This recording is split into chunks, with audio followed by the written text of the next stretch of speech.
start. There we go. Now we're on.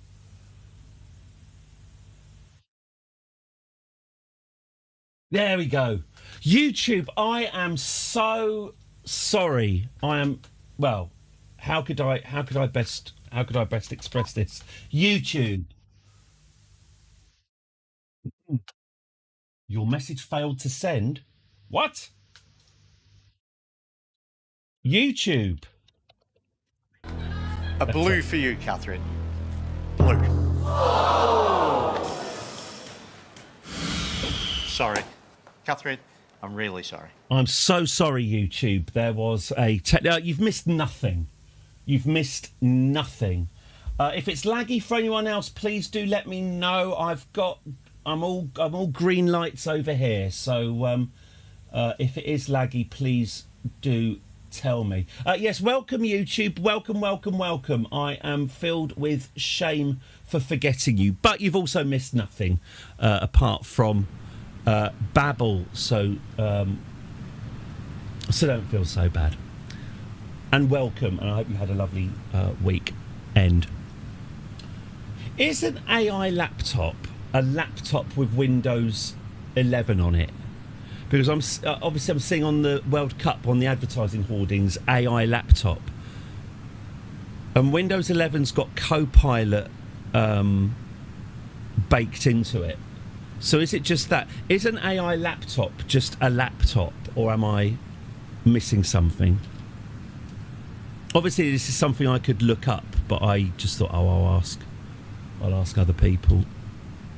They'll know.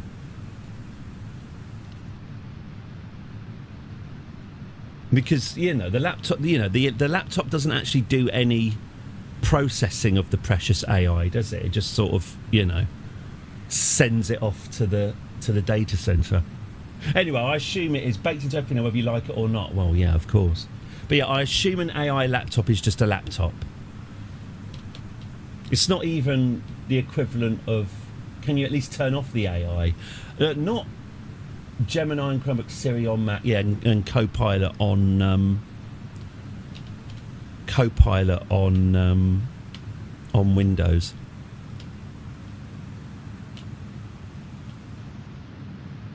And of course, if you want Claude outside of the US, you can't have it.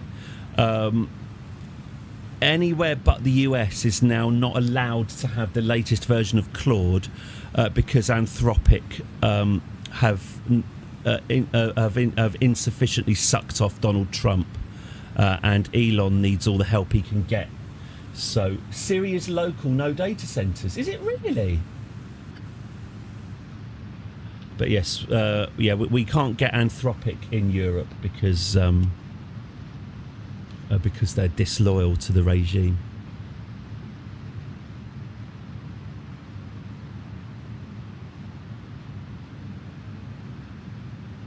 Bloody hell! I'll tell you what I tried to do. I tried to install the Game of Thrones mod for Crusader Kings, because I thought, sod it, I might as well, while I'm Kerbal space programming, I might as well, because I didn't install it while I was playing it on CK3, while I was playing CK3, because I didn't want to muck up my my game. Unless I go through a VPN, which obviously I do, I can't even now download a mod from Nexus Mods without uploading biometric data of my face. So what I spent quite a long time doing, I set up Crusader Kings III as an OBS virtual camera, and I nearly got it working, where I went to the character screen in CK3 where where you modify their clothes and what they look like. Let's just separate these boosters. Oh, kaboom, kaboom, kaboom. Well, just let the explosion settle and see where we are. All right, we did just lose. All right, we did just lose an engine there. All right, okay. This time, I'm going to disconnect those boosters one at a time. Yes, I. Oh, actually, I could just disconnect them all. I could just disconnect them all just from the same point.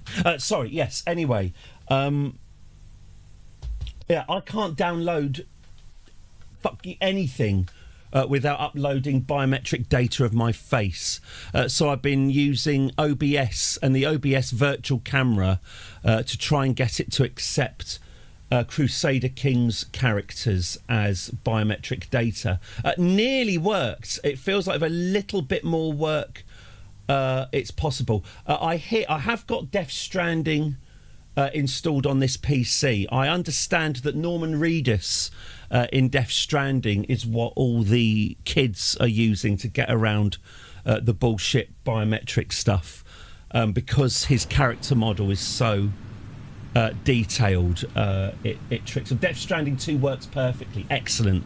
So yeah, I'm going. Yeah, don't know if the first one works. Well, I'll try it. Yeah. I could always wire in my PlayStation.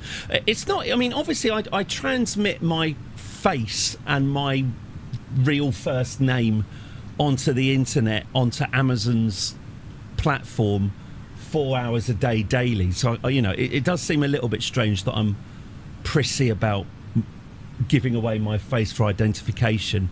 But on the other hand, the government can go fuck itself. Why should I have to give them my flesh in order to download something off the internet?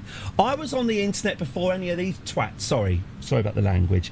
I guarantee I was on the internet a long decades before Liz fucking Kendall had someone teach her how to use Windows Explorer. I've been on the internet for well over 30 years, and now they're asking to see my ID. I ain't spending any time on it. Take face recognition off your bank before these databases are compromised. Of course they're going to be compromised. But yes, so massive fan. Death Stranding 1 and 2 collectively is easily in my top 20, maybe top 30 games ever. Beautiful experiences. I love how uncompromisingly batshit they are as well. A lot of people don't get on with Death Stranding, and that just that makes me like it even more. It really is an acquired taste. By the way, if you don't like Death Stranding, that is absolutely understandable. Spending hours and hours and hours trudging along a lunar landscape carrying boxes isn't everyone's idea of a good time, but it's absolutely my idea of a good time. Need to do it for YouTube, thanks to Starmer. I mean, obviously, I was reading as well that very corrected by banning under 16s from social media. As always, with these fucking laws, you're cutting off teenagers who are LGBTQ plus A, etc. Teenagers who are going through a modern identity situation.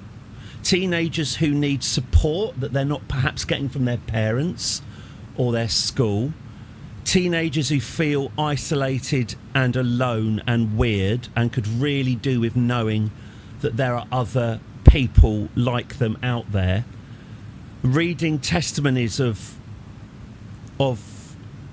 non-cis people talking about how the internet, when they were growing up, how the internet saved them from feeling so isolated and alone. And by cutting kids off from this, you're cutting a lot of kids off from the support systems that they're not getting from their school or from their parents. And that worries me. But, this government has criminalised being transgender anyway, thanks to the wizard lady. So, what the fuck do you expect? Keeping it light, keeping it apolitical. Hate the combat.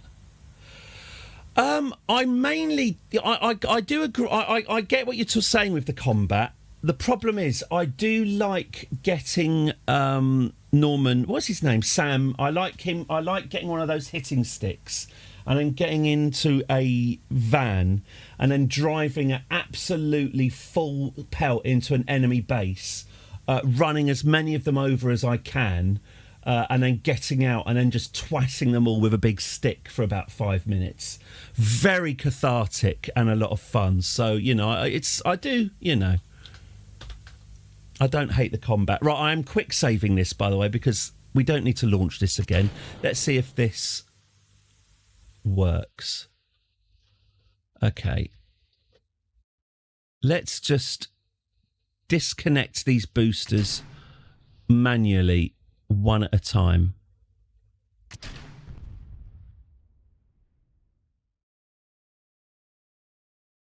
What it is as well, as I'm a parent, obviously, parents should have the fucking minerals to know to tell their kids not to go onto the darkest areas of the internet. And I've told my children all about what the internet can be like. You know, not least, you know, YouTube comments and trolling and stuff. My kids also know. I mean, I could be, you know, obviously, I'll probably get proved wrong, and it will turn out my kids are running some kind of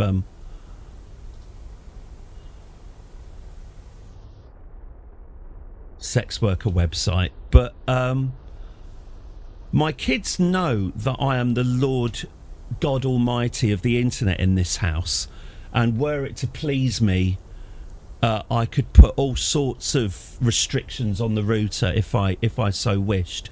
And I have told them this, that if they ever kind of break my trust, if I ever catch them, you know, somewhere dodgy on the internet, there will be consequences.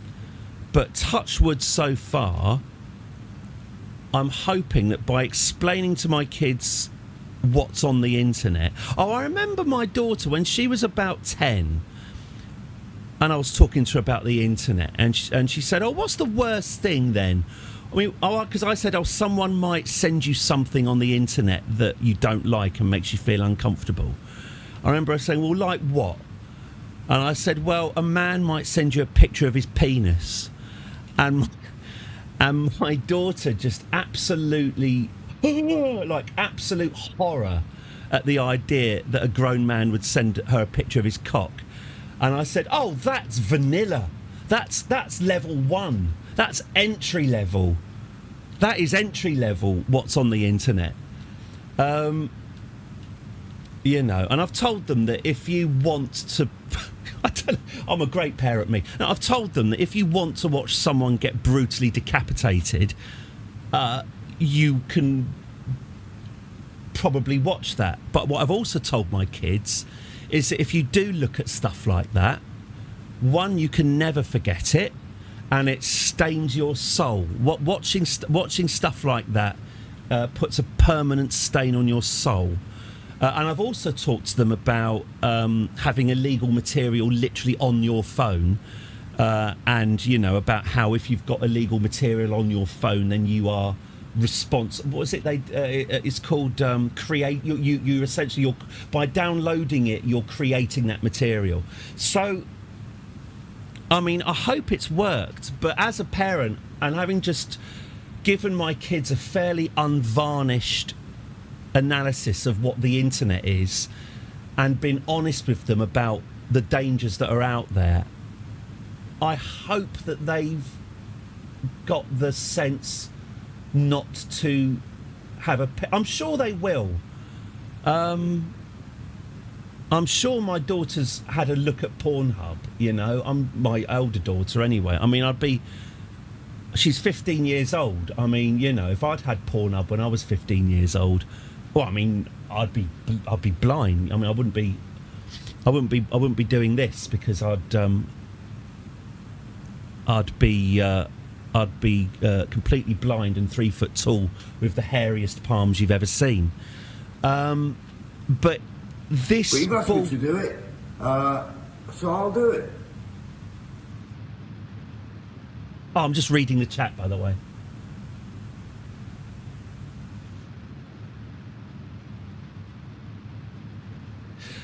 Yes, and it's obviously dipshit parents will just blame the government when their own parenting has failed, and obviously, I guess, just passing a ban on under 16s using social media is a hell of a lot easier than, say, putting restrictions on X. And of course, the government literally announced their policy on a platform that generates CSAM, as we like to call it, a platform that literally will generate abuse material on request. And our government are announcing these policies on that platform. The whole thing is outrageous and depressing, and I wish it was. I wish the internet was for nerds again. Just you watch anything from the 90s, and whenever the internet's mentioned, the old specky nerds all talking about Star Trek on their forums, the grown-ups used to laugh at the internet. The internet used to be a laughing stock. Them lot, they weren't at all interested in it. They didn't care. And now here they come, and now we have to literally take pictures of our flesh. Anyway, sorry. As I say, I've just come off a bit of a gloomy weekend, and I told myself I wouldn't drag my weekend gloom into the stream, but here we are.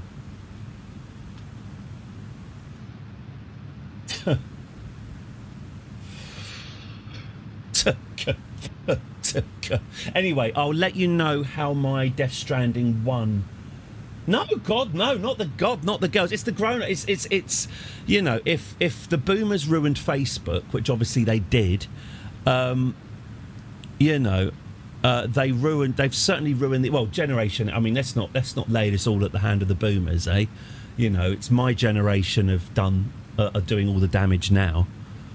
I mean, how old honestly? Anyway, it's Generation X who are we've had our fun. Now let's pull up the ladder behind us.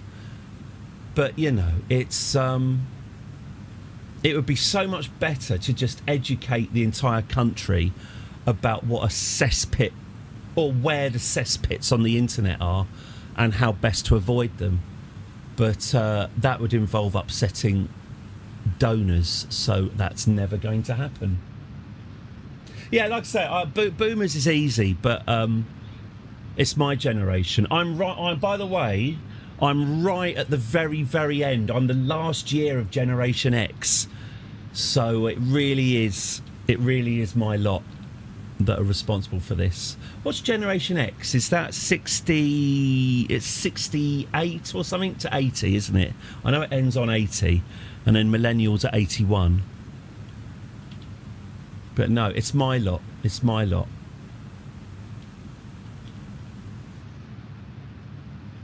Anyway, I will absolutely, I will not at all be uploading my face for. Well, one obviously, get a VPN, obviously, a medieval game, obviously, a jousting game, obviously, get a VPN, and that does solve pretty much everything.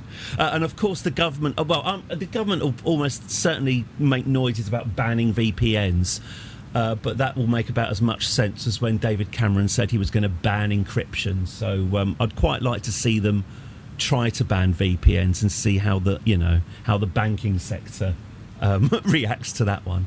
But it's so depressing being governed by these absolute clueless, willfully ignorant cretins. Gosh, I really sorry, Catherine. I'm really sorry. Can't put VPN on your TV. Yeah.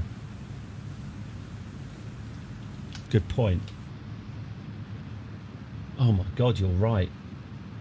Yeah, look, I'll tell you what, Ben. I'll let you know how because Death Stranding 1 is bound to be pennies now, so I'll let you know how Death Stranding 1 goes. I'm under what? Hey! This It is. is Democracy Manifest. It's what we're talking about. Get your hand off my VPN. Yeah, if Norman Reedus in Death Stranding 1, that's it can do it. That's £5 well spent, isn't it? So I'll let you know how that goes. I've got Death Stranding 2, but it's on the PlayStation, and it would require ever so slightly more effort. So I'll try one.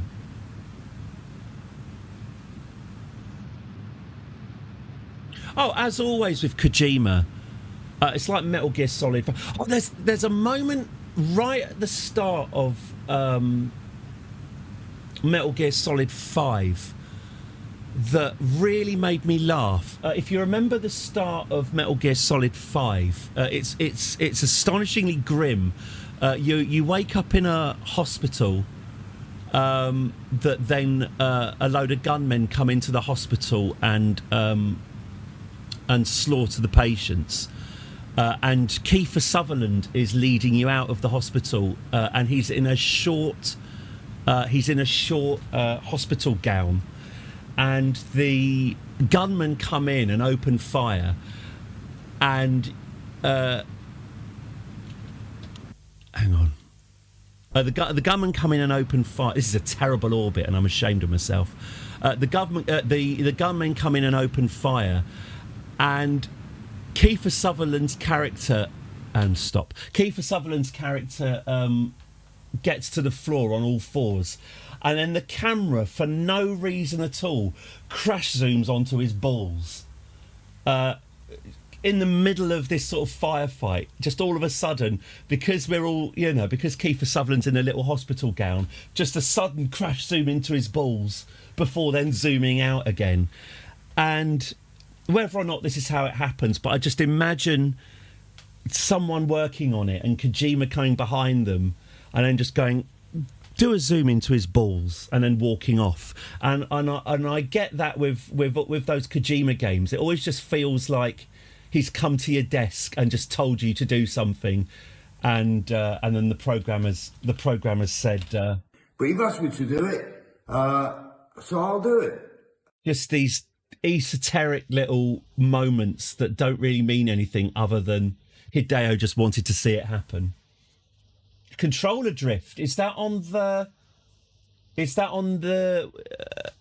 I would say, if it's on the PlayStation, do give repairing your PlayStation controllers a go. You've got to hand it to, like the terrorist group ISIL, you've got to hand it to them. The Sony PlayStation, the Sony trademark PlayStation trademark controllers are really reparable. They haven't got any stupid screws. When you open them up, they're very uncomplicated, and you can fix controller drift. You can fix knackered triggers pretty trivially easy with spare parts from eBay. Obviously, your Nintendo Switch controllers, once you open them up, they just sort of pop open, and then you can never ever get them back together again. Do not try and repair a Nintendo Switch controller because you will fail. But yeah, PlayStation controllers are surprisingly repairable. So before you buy a new one, just give it a go, because they're all right. Yeah, they suck at making long-lasting stuff, but at least the spare parts cost a. Yeah, I've had a couple. There we go. Drift. It's got 3 years ago. Like I say, find yourself a nice friendly YouTube tutorial. I've repaired a couple of controllers, and it's fairly easy, honestly. And like I say, obviously, a lot of the time opening these things up, you panic that you're not going to be able to put it back together again. I mean, obviously, when you open it up, take lots of pictures of every step that you're doing so you can then reverse the process. But they are repairable, and it's not too hard, honestly. Right. I said hard on. Esley. Okay, so this is now in orbit, just about. A shameful display, that orbit. And I'd like to apologise for how poor this orbit is, but let's get it circularised and get ourselves connected to that asteroid. Worried you'll break it. I mean, obviously, the backup plan, once you open it up, you will have to brace yourself for the backup plan, which is buy a new one. But as I say, go on YouTube and have a look at, while you still can, go on YouTube and have a look at controller repairing videos. It's surprisingly not scary, as opposed to Switch controllers, which are designed to explode as soon as you release the tension.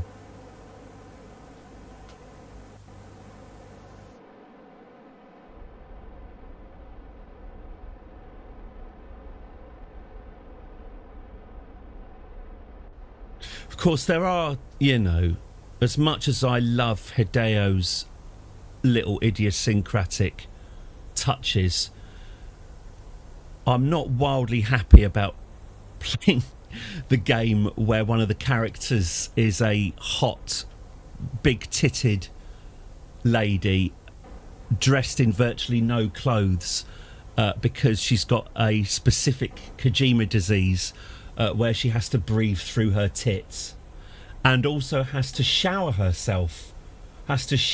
tits in a cage while all the men stand around watching her showering her tits. I could have done without that, thanks, Hideo. Thanks for making me feel really grimy. But, you have to take the rough with the smooth. It's like anime. There is going to be stuff going on with tentacles that you're not wildly happy about. You just have to kind of accept it. Okay. We've now got our rocket array. Oh, Ellie Fanning with the foot scanning. Yeah, the camera does linger. Yeah, in Death Stranding, the camera does linger, doesn't it? It does linger on body parts a little bit more than is comfortable. Death Stranding is kind of one of those games that, in some ways, I'd be quite uncomfortable justifying, as much as I love it. But he is who he is, which sounds like the typical excuse for toxic behaviour. Right, let's get on with. Let's encounter Liv Tyler, shall we? Right, what's wrong with being sexy? I've got to show my kids Spinal Tap. I hope they enjoy it.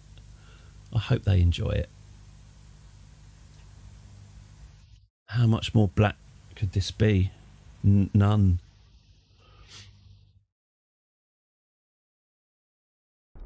Right, let's hook up with Liv. It was a different time, brackets 2 years ago.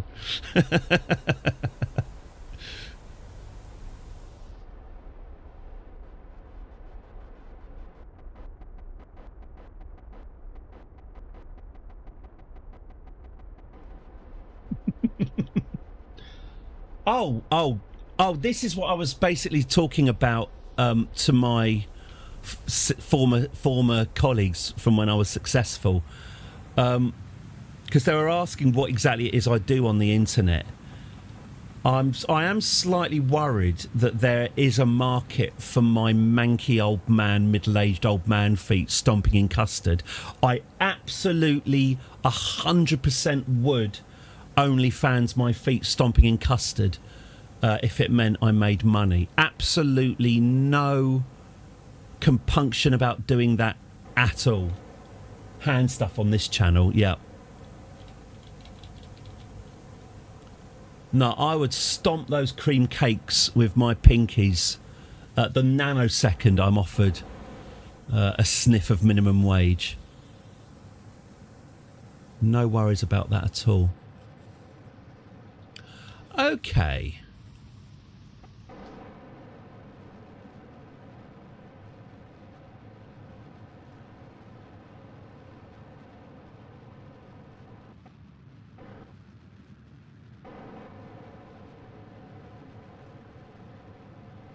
Going slowly. Oh, God, I'm wasting my life. Shit. Sorry about that. I've just realised I should have ejected these engines. Get rid of these engines, please. Thank you for your service. And ignite these ones. Right, yeah, that's better. I was wondering why we weren't making any progress. There we go, that's better. Okay, so we're approaching live. Let's live, laugh, love. Let's set up another node here and bring you in, and then we can properly get ourselves attached.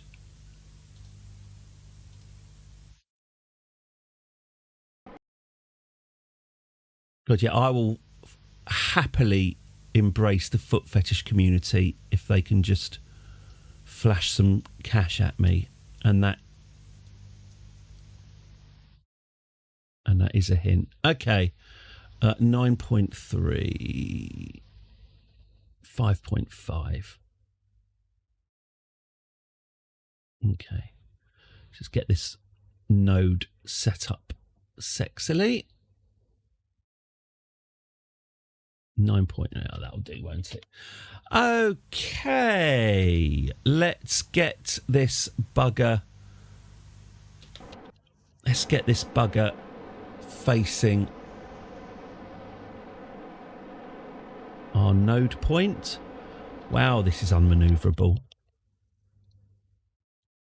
Let's get ourselves to our node and do one more burn. That's going to take us within 9 kilometres of asteroid Tony.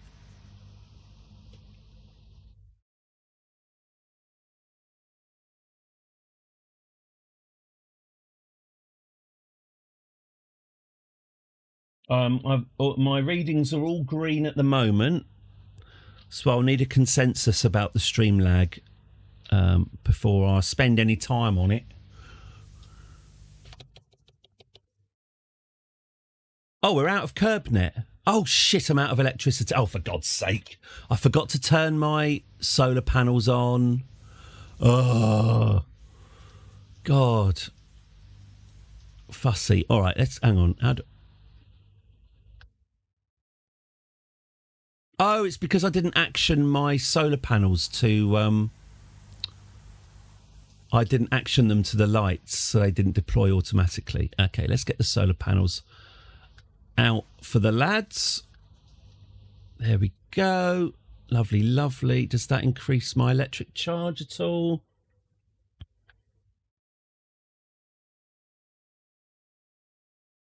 Oh, God! I'm supposed to be steering this bloody thing.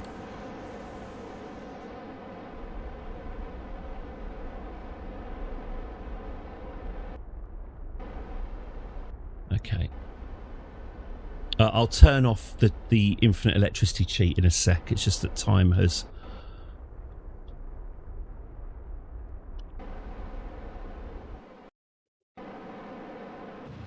Here we go.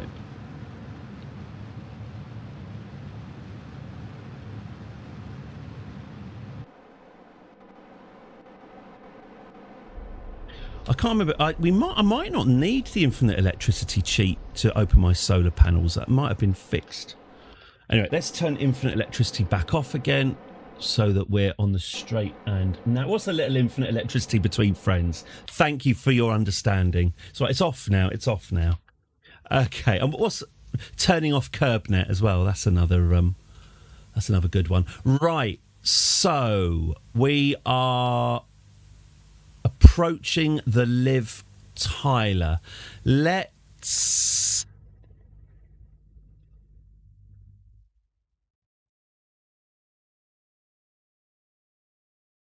do this then. Let's travel to the ascending node and eyeball our way in. Oh God, no, I'm going the wrong way around. Hang on. Slash to cancel. Sorry, let's go to the periapsis then. Sorry, I forgot which way round the planet we were spinning.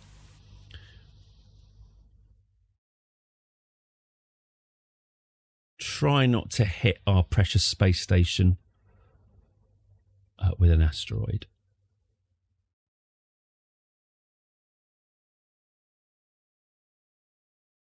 Okay. Right, here's the Liv Tyler. Let's... God, I wish this wasn't so unmanoeuvrable. I should have a word with the designer. I just didn't put enough RCS nozzles on it. Okay. So the Liv Tyler is 25 kilometres away.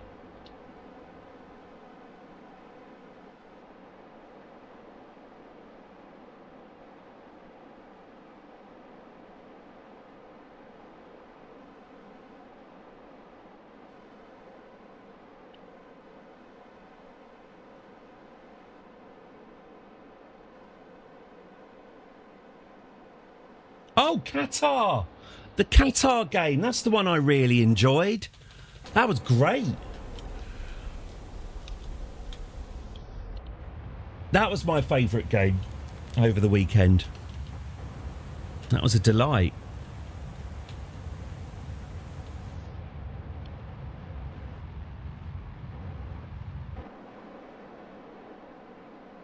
Good old Qatar. But I ain't spending any time on it. No, not you. Ugh. Okay.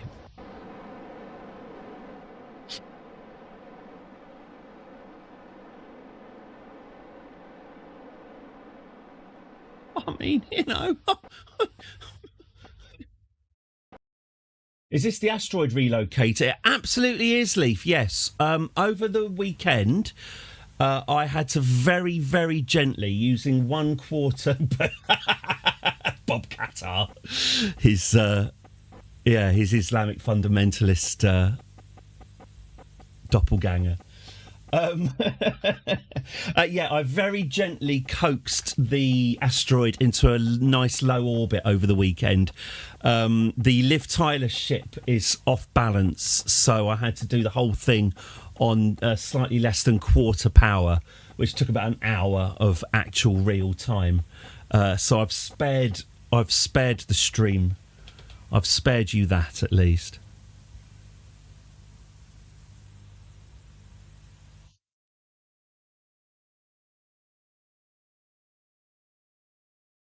I do like seeing the debris or various other manned space stations whiz past at a colossal speed. Yeah, we're nearly there. Well, here it is. This is it now. This is the asteroid here. It's called the Liv Tyler 2 because obviously that's the ship that's currently attached to it. But yes, we are 12 kilometres away from the asteroid.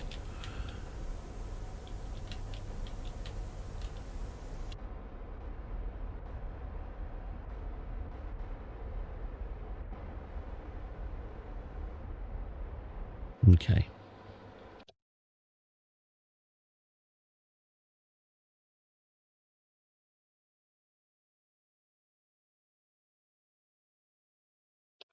Hmm.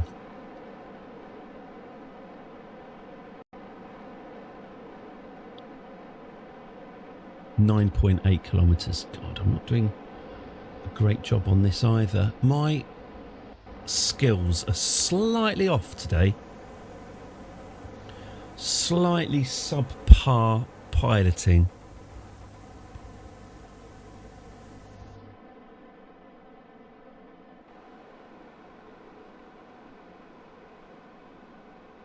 Oh, by the way, almost, Matt. It's just easier just to send personal messages just by shouting into a microphone.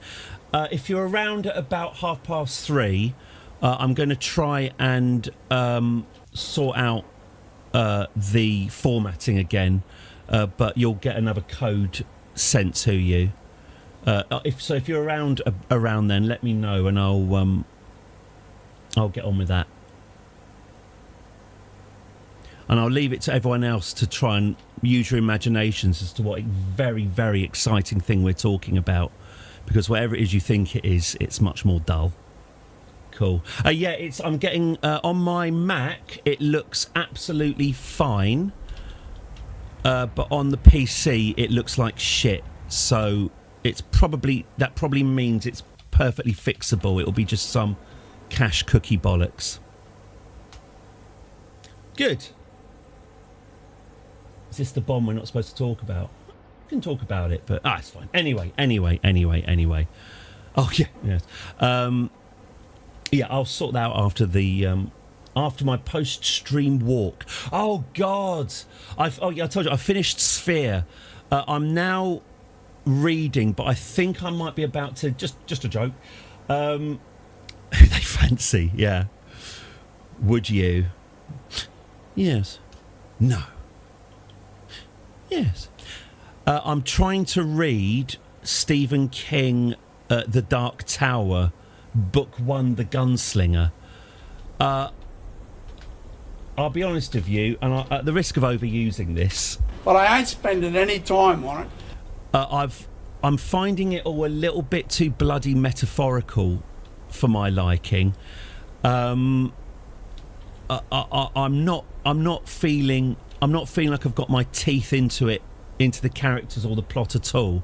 And I've cheated a bit. I went onto Wikipedia I went onto Wikipedia to read the sort of overall synopsis of the whole Dark Tower series, and it's all reeking of Ulysses to me. It's all reminding me of bloody James Joyce. I feel like I'm thick for not appreciating it on the levels that clearly Stephen expects me to. Stephen King's Magic Cowboys. Yes, exactly. Like I am trying. You know, he's in this great vast white desert, and there's a guy with long hair and long ginger hair, and he's the gunslinger's burning gooey grass, and he's after some guy, but I don't know. It's not exactly The Longest Walk, is it? You know, it's not it. So I'm kind of fishing for one of you to say, "Oh no, stick with it. Oh no, you should stick with it." But I'm not hearing that. I'm hearing, move on to something else. I think I resent books I have to really concentrate on.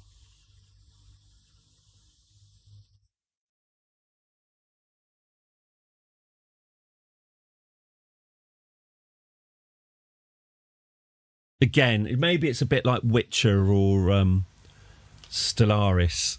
It's just the effort required to appreciate it. I'm not in the right headspace for that. I really like The Longest Walk. A little bit. I really want to see the film of The Longest Walk, by the way. It's got Mark Hamill in it, isn't it? But it was a great book.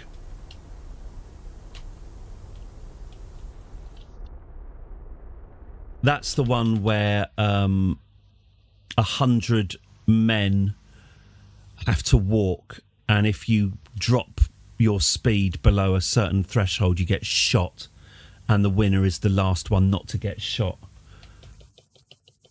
There you go. That's the entire book's plot summarised in a single sentence. That's my level. That's the level I'm more comfortable working at. Right. We're coming into Liv Tyler, at 5 kilometres away. I'm just going to get this facing the retrograde, and then we will dock. Right, 2.3 kilometres. Right. The Langelier. Yeah, I've been thinking this. Futuristic fascist dystopias are a lot less fun in real life, aren't they? It's a shame. You don't even get the aesthetics. We get Elon Musk in a baseball cap jumping up and down and showing us his belly.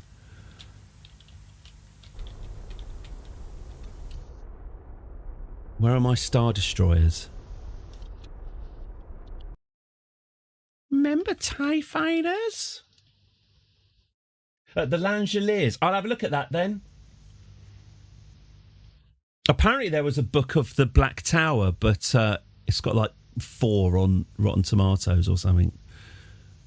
Another bit of Stephen's mortgage paid.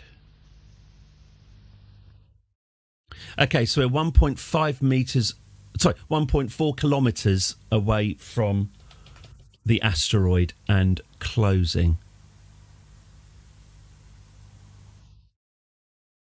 Well, what's even more depressing is that Grok, etc., are now bound up in the US stock market, and people's investment funds that they've got are now going to be dependent on that fascist, that pig shit thick fascist prick's lies. You know, I'm not a financial expert, and God knows I'm no good at predicting the future, but that does not feel like an economically sound position to be that bound up with a colossal liar with too much power. But what you're gonna do? I liked that Stuart Millard blue sky. Well, at least it's made you happy, hasn't it, Elon, mate? Mate? It's made him happy. Like Notch from Minecraft. Living the life. Right. Okay. So now you can see the Mecha Hitler pedo bot ruining your finances. That's a very negative attitude. You should get with the times. We're all Mecha Hitler pedo bot customers now. Okay, so here's the what's the best thing for me to do here? I think, because I want to park this. So here we go. So here's the Liv Tyler. I think I want the Liv Tyler to be on the opposite to this. So if I get the Liv Tyler to point itself towards the target, I'm thinking that should then present the rear end of the asteroid to our rocket pack. Because I want to attach this rocket to the opposite side of the asteroid to Liv Tyler, because I'm going to use what's left of Liv Tyler's fuel to bring it into as low an orbit as I possibly can. Because as I say, I think I'm going to try deorbiting it in the dirtiest possible way by just literally bringing the orbital speed as close to 0 as possible above the space centre, and then dropping it. Drop it! Okay, so if we face the target now...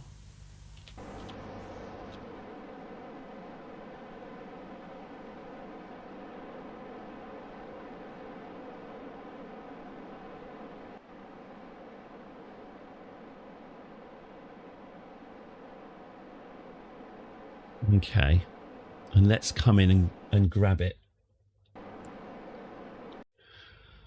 Okay, so we're on target and we'll lock that in. Now, how much mono have we got left? Oh, we've got enough, that's fine. Right, let's...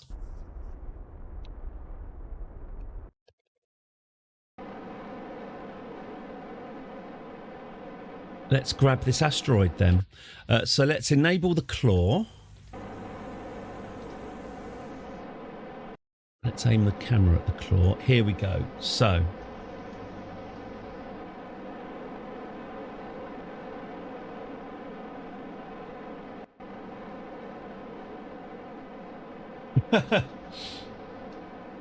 Why is your social media not full of praise for the regime. That really is the kicker when it comes to going to the US, isn't it? That's the first, second and third thing stopping anyone going is handing your phone over to a sweaty-arsed racist in a balaclava so they can see if you've been slagging off their pedo king. You know, as you say, it's a bit like a particularly shitty toilet. You just want to just need to give it half an hour. Wait for it to sort itself out. I've been to the US a couple of times, and obviously, people couldn't have been nicer. I had a lovely time both times, obviously, because actual people tend to be delightful. But unfortunately, that's kind of beside the point. Okay, there we go. They never undo these things. They just become normalised. Unless it hits them in the financials, there's always a chance that they'll lose a load of money acting like this. Okay, we're now 111 metres to go. 108 metres. We're coming in quite slowly. Should I just give it a bit more zhuzh?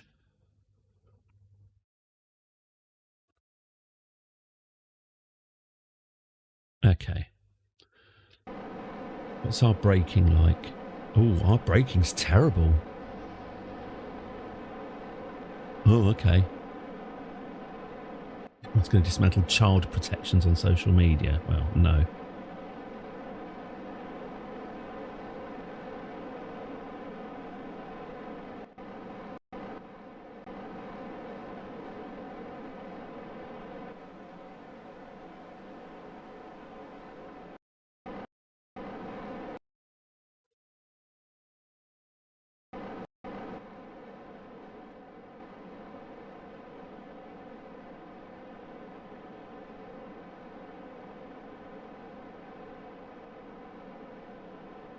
Okay. I'm a bit worried I'm actually going to crash. We're coming in too fast and my brakes suck. So, brace, Liv Tyler, brace. We're coming in about 3 times too fast.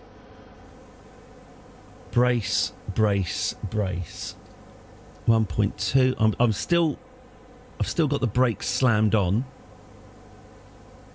Let's see what happens.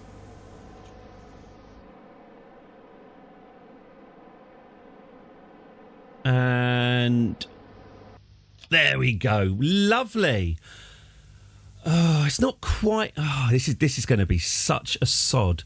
That's not quite. Well, it is what it is. Well, it is what it is. Okay, so let's shut down these engines manually. I'm just going to do a better job with the parachutes. Let's shut down these engines manually. Okay. Now. So our apoapsis is 261, so I need to bring that up. Oh, there we go. Our periapsis is 80. That's really low. Excellent. That's good. Let's bring the apoapsis down to the same level. 82. That'll do. Okay. So have we got enough? Yes. Can we get this? Valentina, can we get this? Good. We can get this pointing at our node. Okay, good. Let's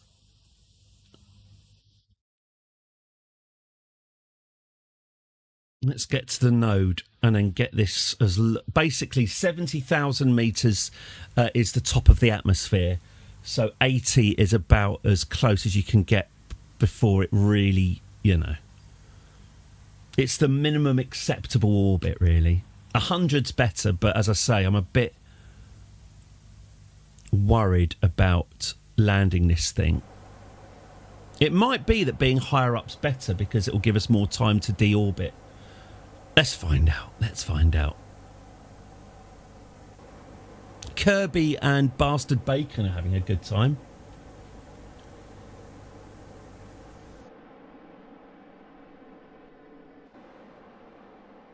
Quite elegant, isn't it?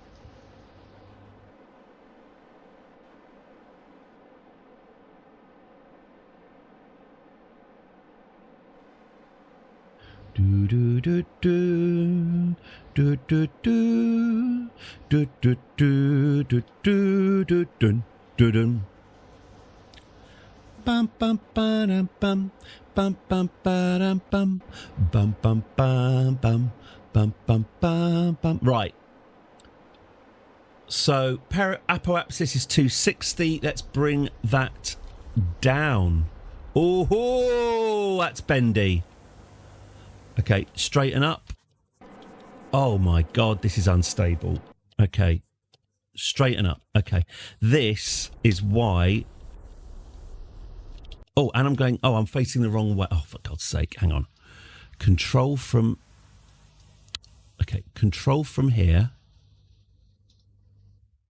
Okay.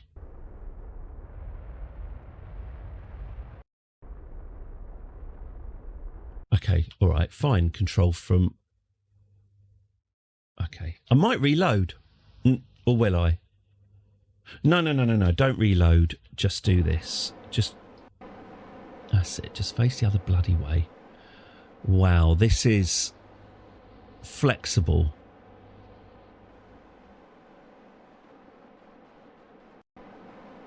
Elite Dangerous. Oh, man. Elite Dangerous.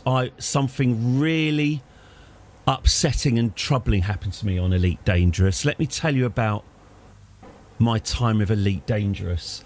It's a few years ago now. I bought Elite Dangerous, obviously, and I've been playing it for a good few hours. And what I respect about Elite Dangerous is you can really, if you don't manage your fuel correctly, you can really ruin your business. I ran out of fuel in Elite Dangerous, meaning that I couldn't sell... Hang on, let me just... Whoa, easy. There we go. I ran out of fuel in Elite Dangerous, which meant that I couldn't sell the vast amount of cargo I had on board. And I was going to have to sort of dump it and start again. Very, very, very frustrating. And I went on the internet to see... Oh, God. This is not an easy thing to pilot, this. I went on the internet to see what could be done. And there's a voluntary army of people... I think they're called the Fuel Rats. The Fuel Rats, Biznozzle. The Fuel Rats. Right, so I saw the Fuel Rats. And I think... Did I install ICQ or something? I had to install a really obsolete chat program to ask the Fuel Rats for help. Basically, hello, I'm stranded. Could you come? So it's a sort of voluntary group of people who play Elite Dangerous and respond to requests for Discord, and then they respond to requests for refueling. So I summoned the Fuel Rats, and they appeared on my PlayStation. And I don't know what it was exactly that I was expecting. What a bunch of nerds. Teach them to help me. This is awful, by the way. This is uncontrollable. This is not a viable spaceship. This is... I might have to take a pass on this manoeuvre because this is just not going to work. Anyway, they and then this voice came out of my telly. Oh, hello there, Purple Tentacle. This is the Fuel Rats here. How are you today? and I had no microphone. I had no voice communication set up on my PlayStation at all. And this guy's taking his time out to help me, and I'm desperately trying to fuck. How do you do microphone? How do you do headphones? Are you there? Are you there? Hello. Are you there? This is the Fuel Rats here. Are you there? I'm going through my menu on the PlayStation, going Christ, text, and then I find like the text chat bit, but then I'm trying to type on a gamepad, so I'm going l, and all the time it's going, hello, are you there? Are you there? This is, and hello. Okay, you're going to need to connect your microphone and camera if we're going to do this. Can't.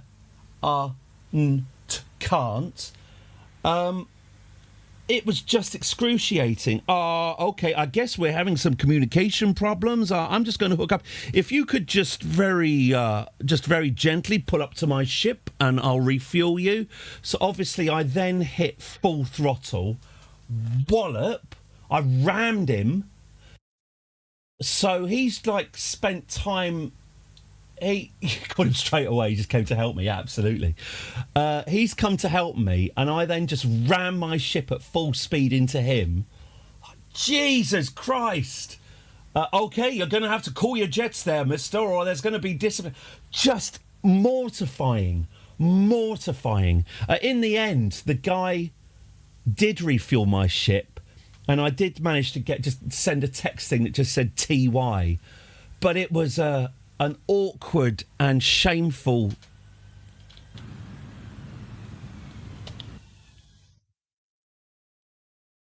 Woohoo! It was an awkward and shameful moment in my gaming life.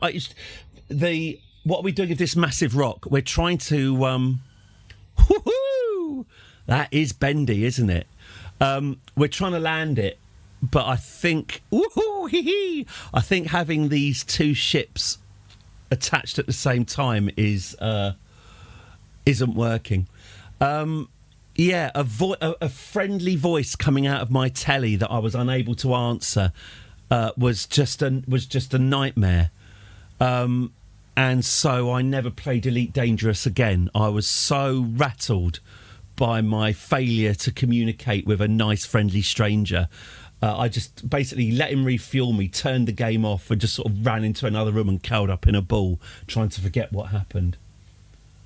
Couldn't leave your dock before it was going to chest and got destroyed, so confused, gave up on the game. I'll tell you what, and I don't... tell me if they've patched this, but with Elite Dangerous, I wanted to play Kerbal style. I wanted to play it with... Newtonian physics, but there's no prograde.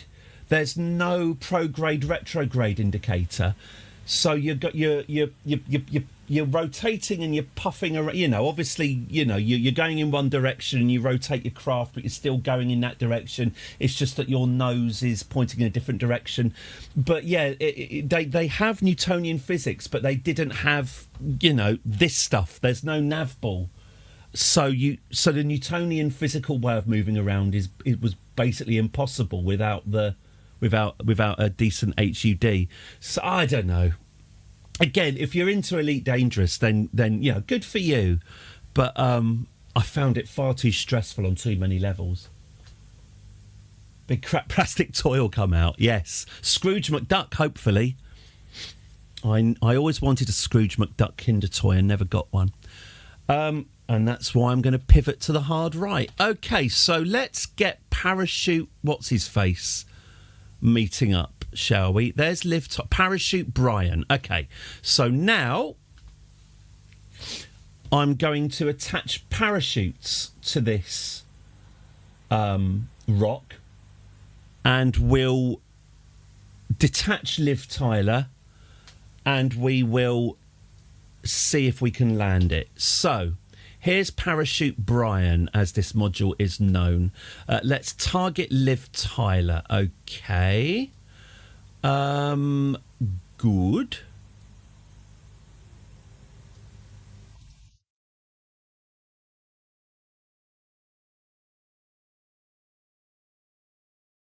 So I guess if I had a manoeuvre here...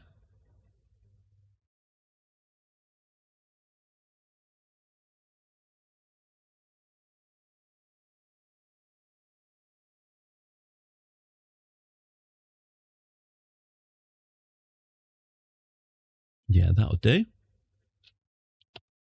All right, let's whiz around to our next node. And let's dock this.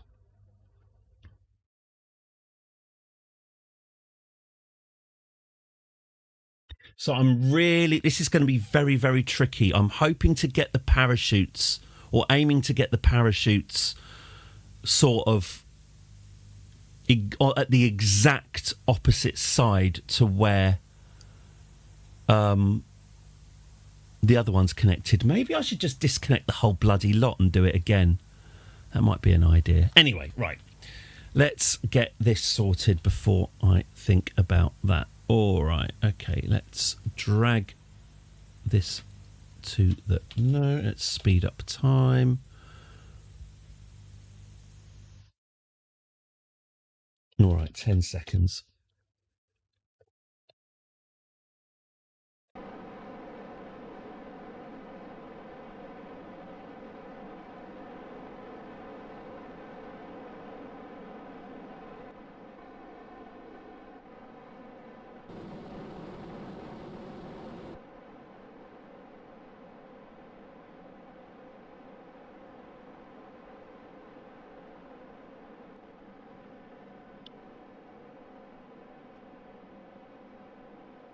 Okay, lovely. And then we come around here and then we'll dock with it again. All right, so let's warp over here and then let's dock with the... Hello, White Angel plays Herman.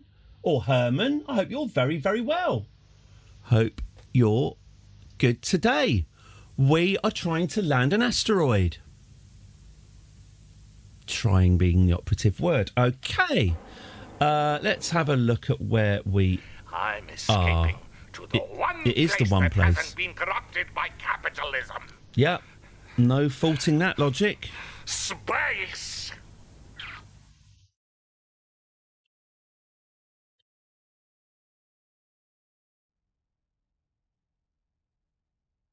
Okay, so I need to find my... Have we got loads of mono on board? Yes, we do. Okay.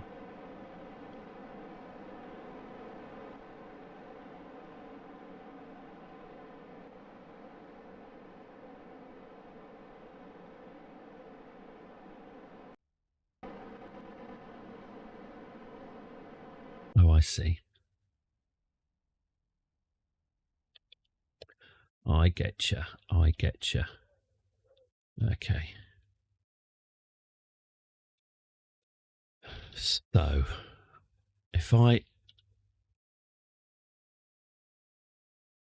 aim my nose about 45-degree inclination on the 270, that should help push. Yeah, that should help push my retrograde in the right direction. Okay, lovely stuff. Let's go. 61, 60, 59. Okay, good.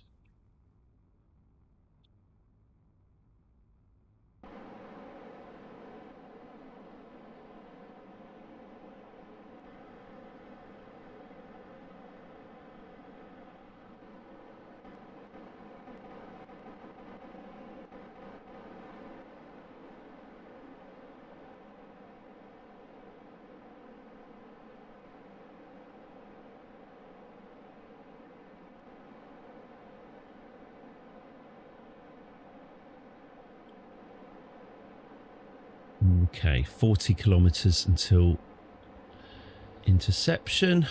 35 kilometers. Let's take this out a bit. 32, 30. Oh, this is nice. 20 kilometers. 16, 15, 14, 13, 12, 11, 10, 9, 8, 7, 6, 5, 4, 3, 3. Not bad at all. Okay, let's warp further.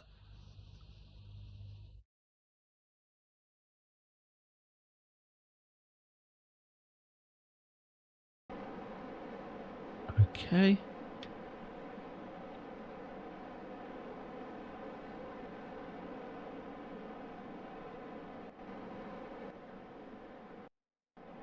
Where are we? 15 kilometres away. Okay, here we go. Let's get ourselves... Oh, we do seem to be moving towards it at an incredibly... I am nearly running out of monopropellant. I want to stop that rot. Okay. So if we point the nose over here, that should push our retrograde onto our anti-target.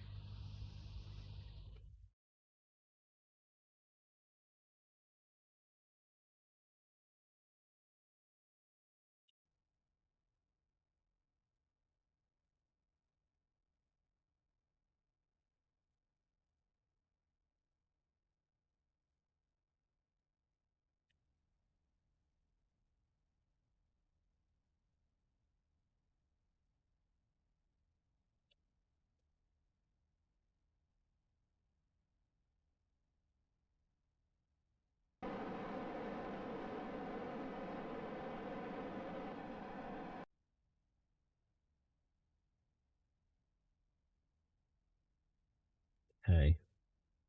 Stoffloff 1000, I am intercepting this asteroid, which is currently has two other ships docked with it, the Liv Tyler 2, which has been coaxing the asteroid into a low Kerbin orbit. There's Kerbin. And we're just... These are the parachutes. So these are the parachutes that I'm going to connect to the asteroid that should hopefully ease it all the way down. I've already got some rockets attached to the asteroid to try and to slow it down and land it. But then the parachutes are obviously... It would be nice to soft land it with the rockets, but considering how unstable everything is, I think the parachutes are the most sensible option. Let's speed up a bit, shall we? There we go. 2 kilometres. Okay.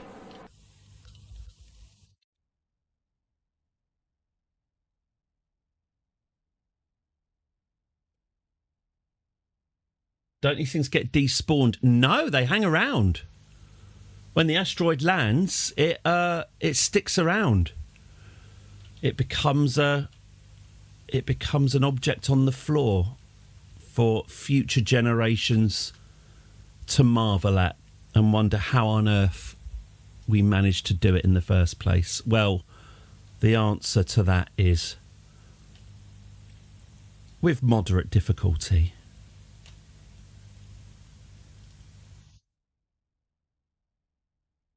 Okay, 1.6 kilometres away. Not because you crashed into the KSC. Yeah, despawned is a polite way of saying blown up.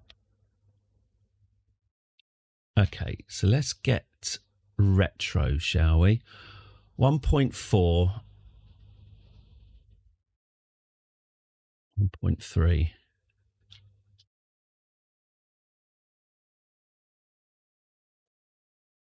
Ooh, didn't want to do that.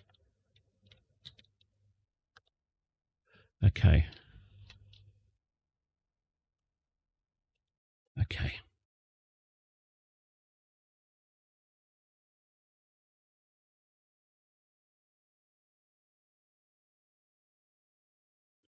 $900 meters to go. 8:30. I really do need to start slowing down. Be a good thing to think about, wouldn't it?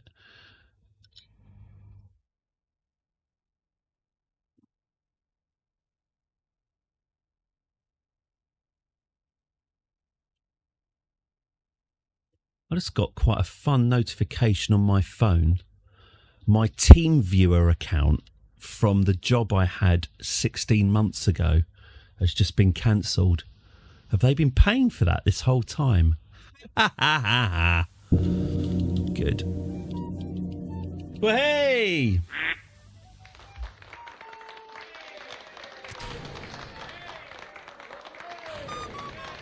Thank you so much for the follow, Stoffloff1000. Thank you very, very much. Massively appreciated. And welcome! Welcome, welcome, welcome. You got other better things to do, so good luck. We're all counting on you. Thank you very, very much for the follow. Thank you. Hope to see you again soon. Or just stick around, obviously. And make it too final. Right, I've got too much bloody... I'm getting rid of all this excess engines that are just making my life more difficult. There we go. Now we're smaller. Now we're more. Let's get the lights on, shall we? There we go. Woof. Oops. Okay, that was... Ooh, okay. Woof. Okay. Those are powerful engines. Feels a bit like these could be used to... These could be used to deorbit it, maybe. Anyway, we can see the asteroid and the two attached ships. So, have I got much RCS left? I'm a bit short on RCS. So...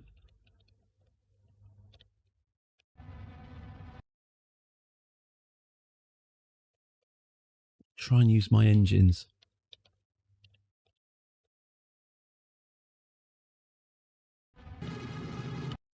Shite!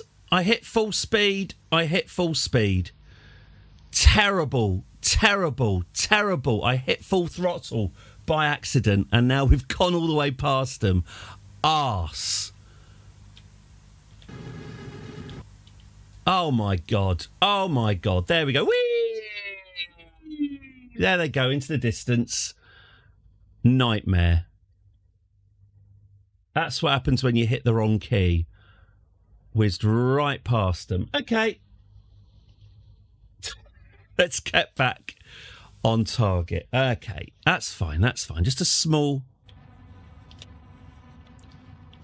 hiccup. Right. Here we go. Let's catch up with them again. At least we got the fuel. Right, let's chase after them.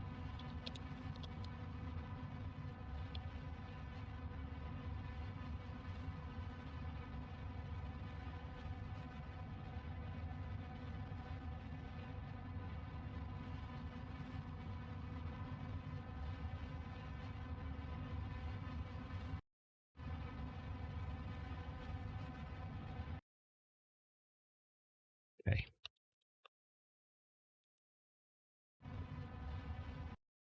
Okay. Good. Right. Okay.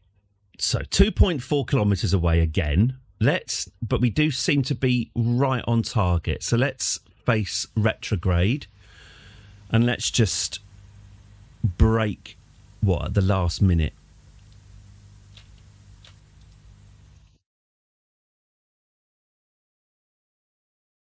All right. Oh, arm that claw. Thank you. Okay, and lock. Okay, maybe a cheeky quick save.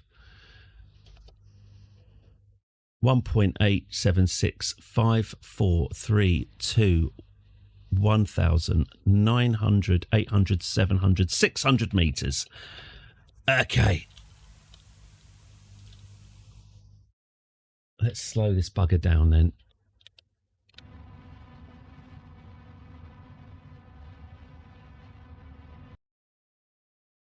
Okay, 12 metres per second, 400 metres away. Try not to hit full throttle this time.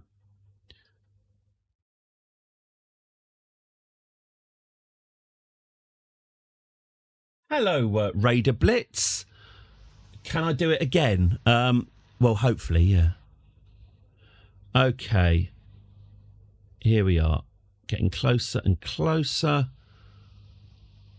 Here we are. Let's slow it down a bit. And a bit more. We don't actually want to blast. Right. Okay. I'm going to call that basically locked. Okay. Right. I think it's time for the Liv Tyler to detach herself from this asteroid.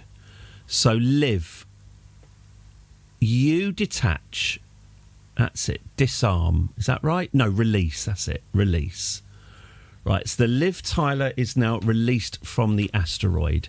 This bugger, I'm also going to release it from the asteroid because it's not on centre.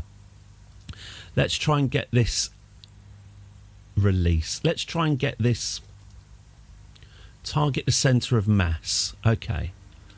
So let's move our nose. All right. Let's reverse slightly.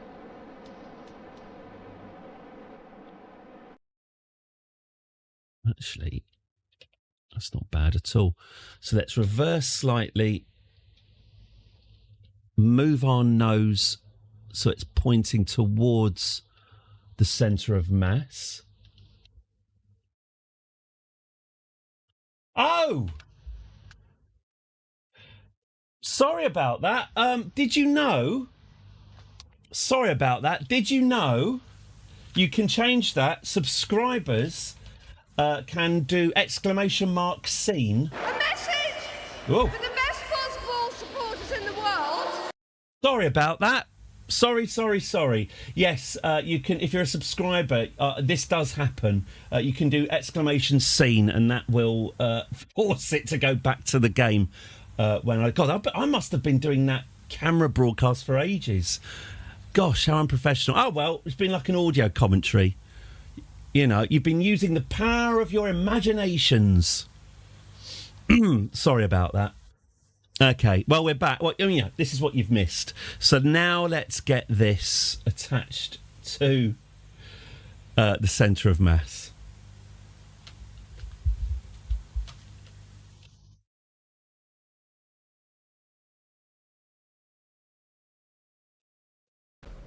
That's a disaster.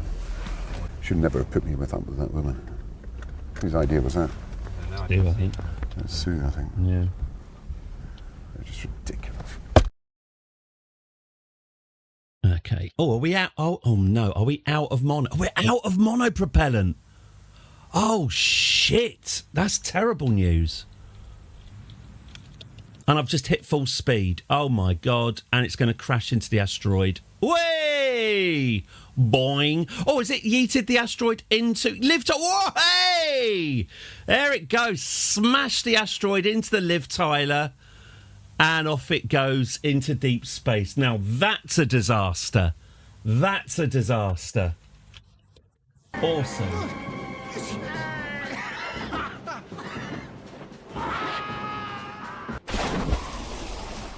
Great. Okay.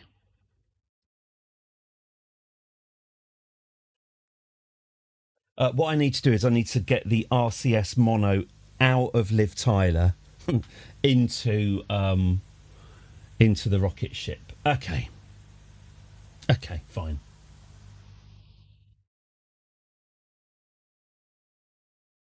And we don't have any mono. Oh my good God.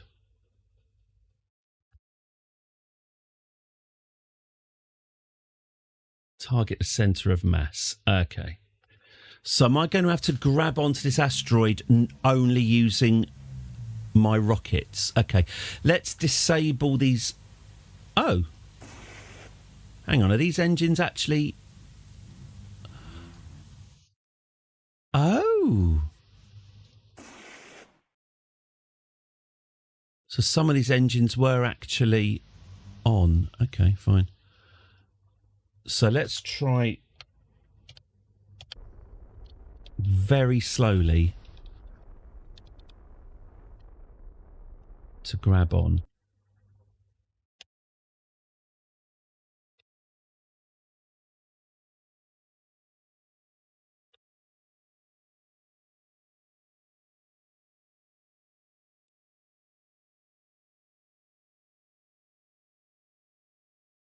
Okay. Would redundanting the rehearsed help? Yeah, probably. I've no idea. There we go. So we want to be at the exact opposite side, don't we? I think if I target rather than targeting the asteroid, if I target the claw of the tangerine bag, will that help put me in the opposite direction? Let's have a look. So, how are we doing for RCS? Not great. Okay. Okay.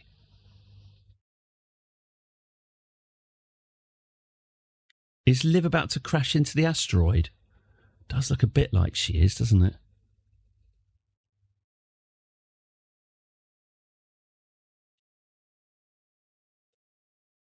Okay, so let's get our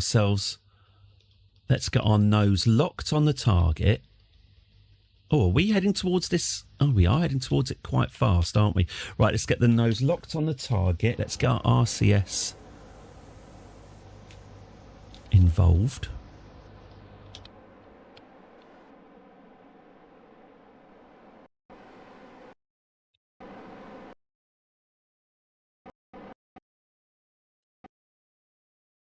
Okay. Should we see if this works?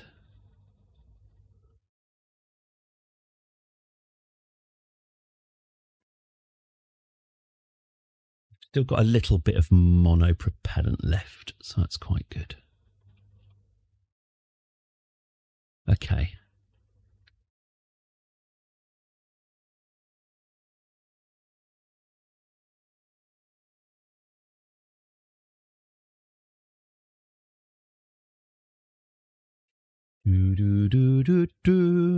So this is the parachutes. This is the parachute section. But it does have some meaty engines on it as well, which might be useful. Anyway, let's get this docked and then we'll work out how we're going to land it.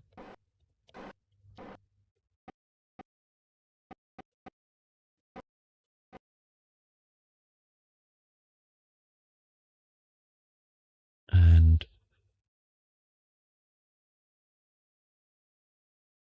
docked. Okay. Fine. Here we are. Let's have a quick save. So, here's our landing rig. Here's our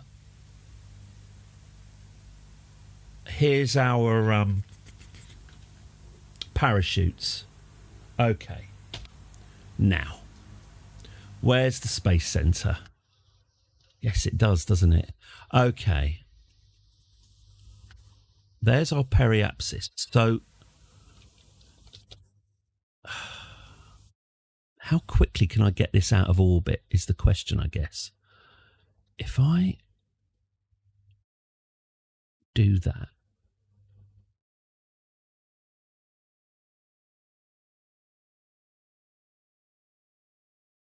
Yeah, something like that.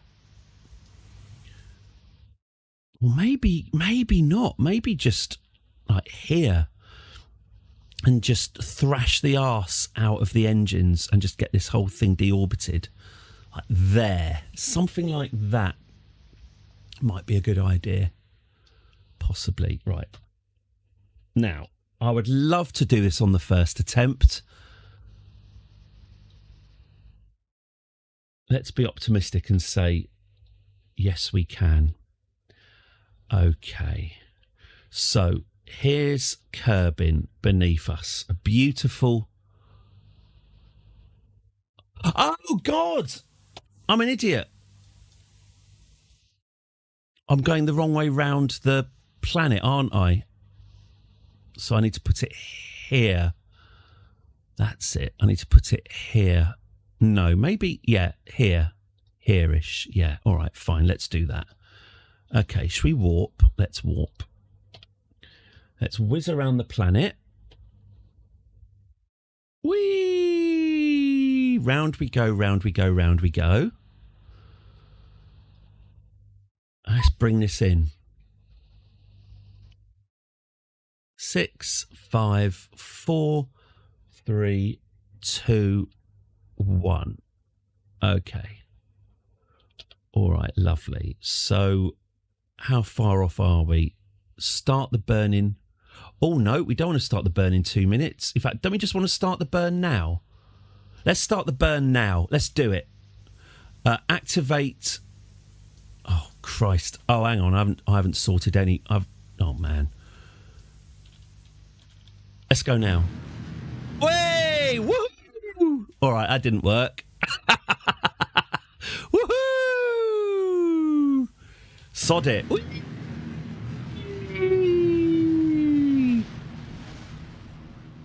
Well, that's deorbited it. I mean, that'll do it. It's just not going to land. It's going to land somewhere. Watch out below. All right, that wasn't quite what we wanted to happen. Let's try again. May have gone too far in a few places. It wasn't boring. Yes, all 5 of those engines at maximum thrust may have been overkill.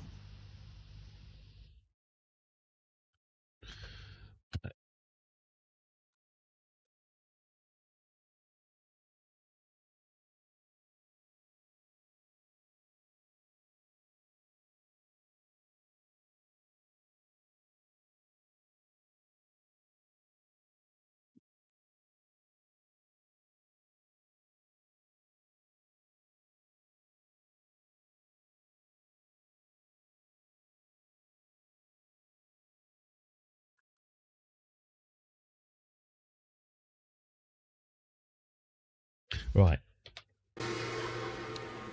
Right.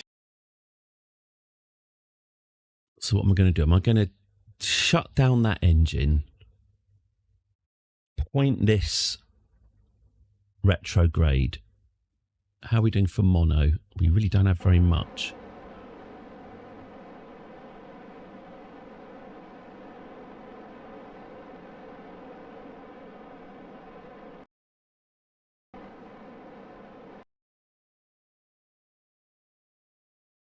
Let's see what happens if I do this. We need to deactivate you. Okay.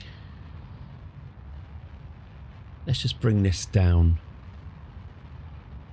moderately, gently. Well, it's not breaking apart yet.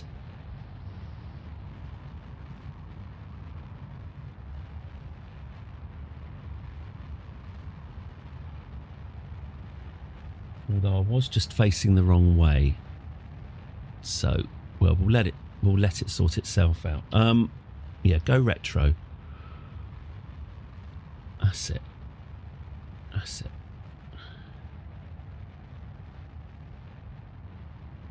Okay.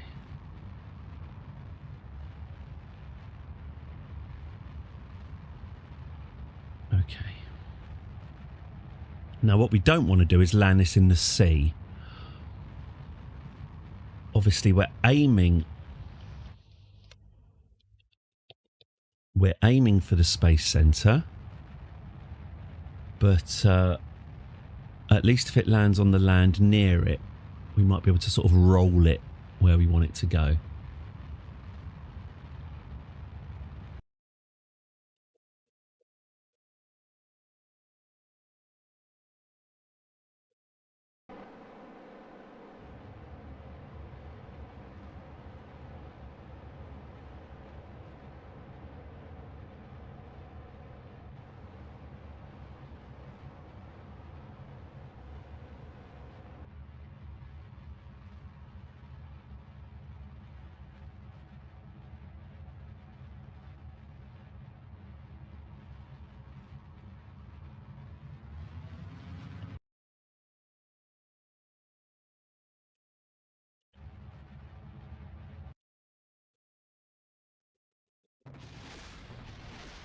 Okay.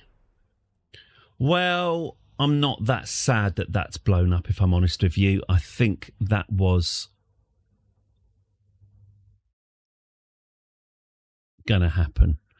Let's activate these engines and use these engines to try and land this. So let's control from here and let's go retro again. Okay.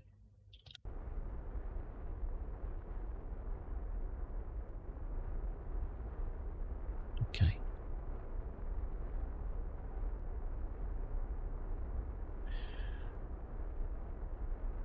Well, okay, so here's the Space Center. I don't know. Well, I don't know.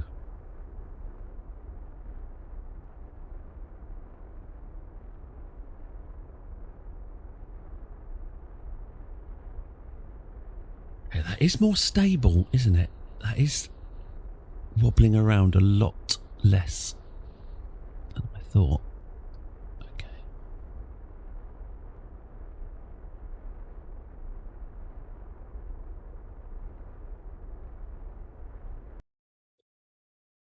Okay.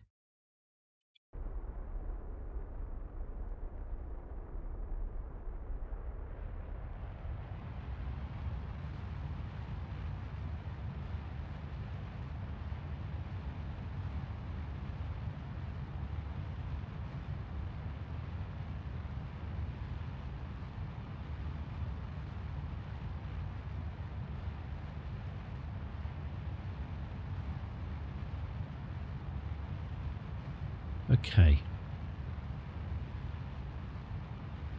Get rid of this node. It's not doing me any good at all. Okay, so here's our predicted landing. I wonder if I should ease off when this hits the coast. Because as I say, I do not want to fall short and land it in the sea. Thank you, Eyes Black. Thank you for your support. I wish I had your confidence, but thank you for your kind words. Okay. So, okay.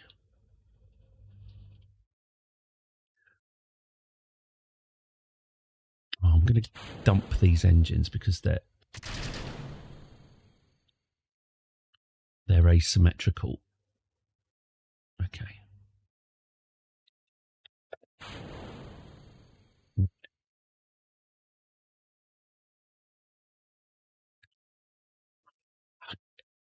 Have I designed this so badly? Oh no, there we go. We can get rid of that. Oh, yes, get rid. Decouple. Decouple. Good. Right, well, we've got rid of that dead weight that's on top. So this is good. Okay, so this is the parachute bit. But you've asked me to do it, so I'll do it.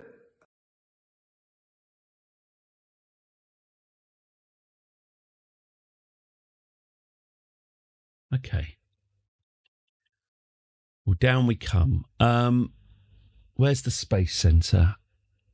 Just there. Okay.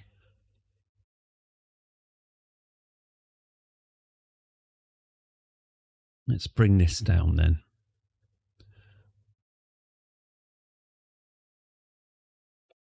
We are quite high. Well, maybe I can give it a full blast when we're literally above the Space Center. You know what? I'm going to treat myself to a quick save. We're kind of committed to the bit. There it is. There's the Space Center. Right there. So that's our target. I think a little bit more retro thrust is needed. So let's do it.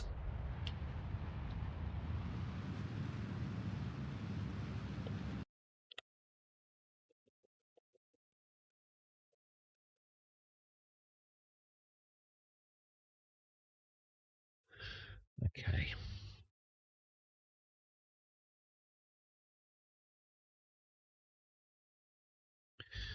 All right, let's try this, shall we? Okay, so here we go. This is where we're aiming for. This is where we're aiming to plant. Here is where we're aiming to plant this bugger.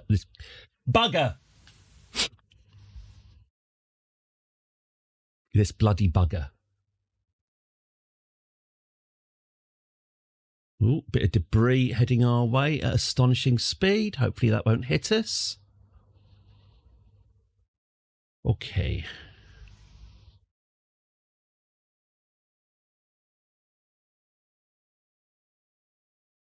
We're much higher than I hoped we would be at this point. But, so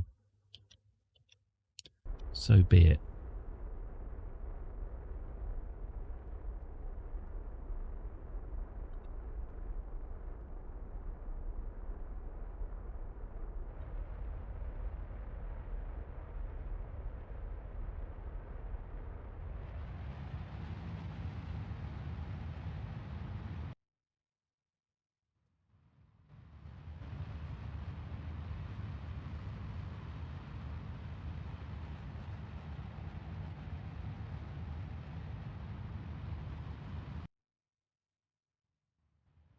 That's not too bad. You can actually see the runway.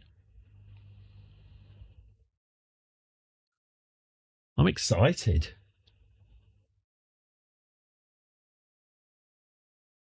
Just don't know how much the atmosphere is going to slow us down. I think we should probably fire some more retros. Let's get this slowed down a little bit more. Just a bit. Oh, we need to activate the next stage, do we? Okay. Okay. All right. So we're on to our... God, we don't have much fuel left. It's going to have to pretty much rely on the parachutes, I think. Okay. So here's our target, right here. And where we want to be landing.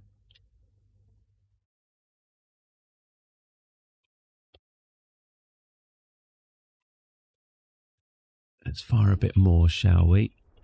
I really am just eyeballing this.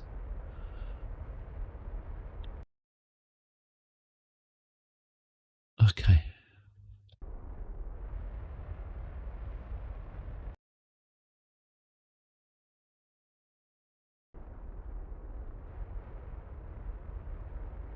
Okay.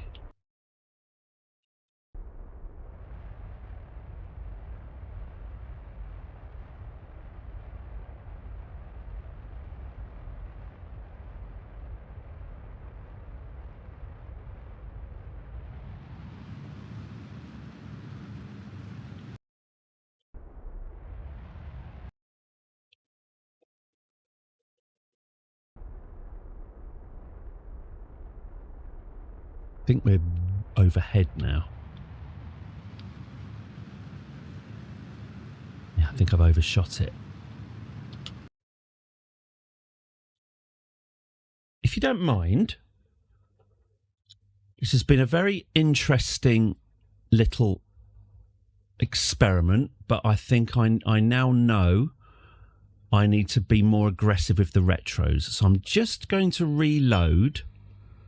I'm just going to reload that last quick save, and we'll be more proactive with those retros because I think I was a little bit conservative there. And you don't want that. You don't want that. Okay. Right, where are we? Okay, we've got all that done. All right, and where are we? We're here and we want more. Okay, so let's just fire these.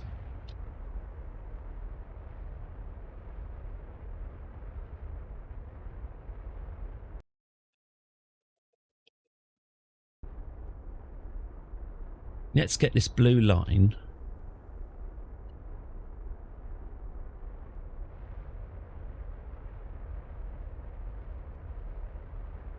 Let's get this blue line connecting with this, shall we?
Okay.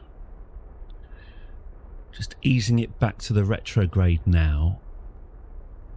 How close does it need to be?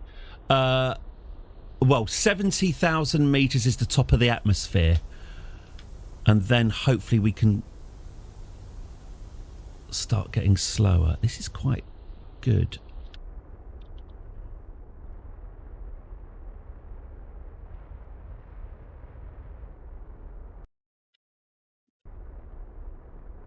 It's very unstable. I'm trying to keep the nose on the retro and also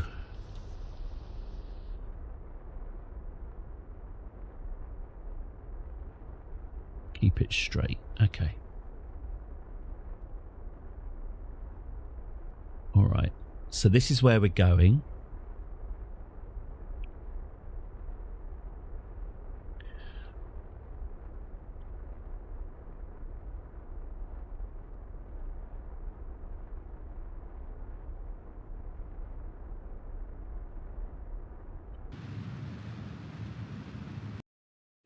Whee! Little backflip. Let's just try some super aggressive retroing. Whee!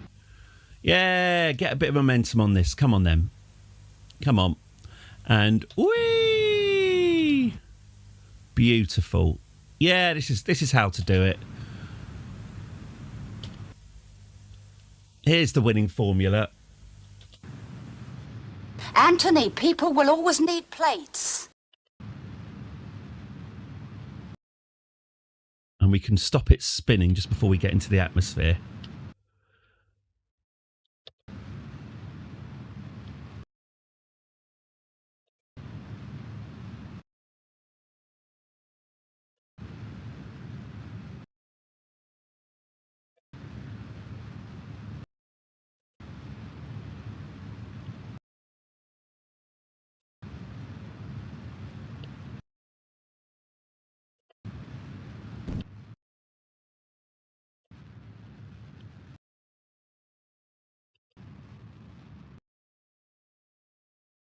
Stop.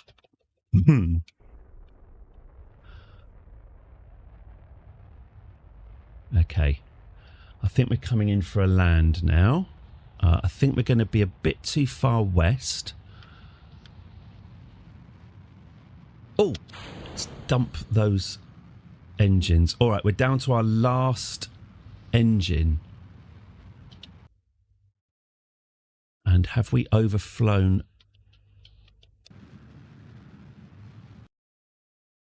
Yes, we have a bit overflown, haven't we? Are we going to land this?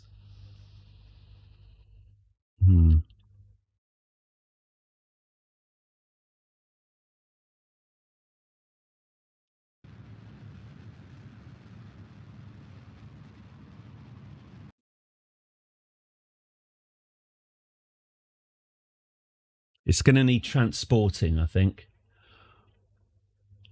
I think if I was trying to land it accurately, this would take me all day. Let's just get this smack into the mountain, yeah.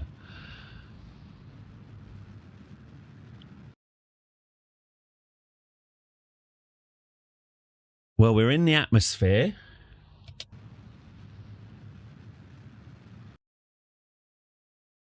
Our drogue parachutes are ready.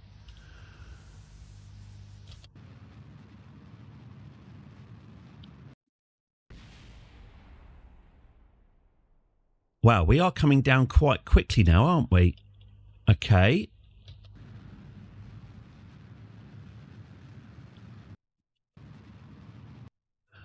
Okay. 32,000 feet and falling, and here comes the heat. Oh, there goes our solar panels. I forgot about them. Kind of irrelevant. Okay, 20,000, 19, 18, 15, 13, 12, 11, 10. Okay, deploy all the parachutes. Just deploy the hell out of them. Are we going too fast for the parachutes to deploy? Very possibly. 5. Oh, God. 4. Oh, here they come. Woo! Woo! Whee! All right, big parachutes. There we go. Look, we're in sight. We are in sight of the Space Centre. You know what? I'll take it. We'll bring something out here. We'll bring it in. I could reload. It's not bad, is it? I could reload and reload. We are near the mountains. We didn't hit the mountains. I could reload and try and get it more accurate. But you know what? Let's take the victory. This is the mission that wiped out the Kerbal saws. Let's just take what we've achieved. Do you think I packed enough parachutes? All right, this is actually going to take a while to get to the ground now. Oh, okay. All right, that's a problem. I just sped up. Oh, shit. I just sped up time and snapped my parachutes. All right, going to be a rough landing. Hey! A few 100,000 tons of dust blasted into the atmosphere. But there we go. We got a rock lying on the ground. Away, you know, it's near the Space Centre, but there we go. Right, so textbook. Yeah, a very badly written textbook, but a textbook nonetheless. Good. Well, there we go. We've got. Should we detach this claw? Can I not? Oh, look. Oh, look, there's a piece of debris. Oh, okay. All right, so what's that? The Tangerine Bag 3 landed. Okay, now, so, okay.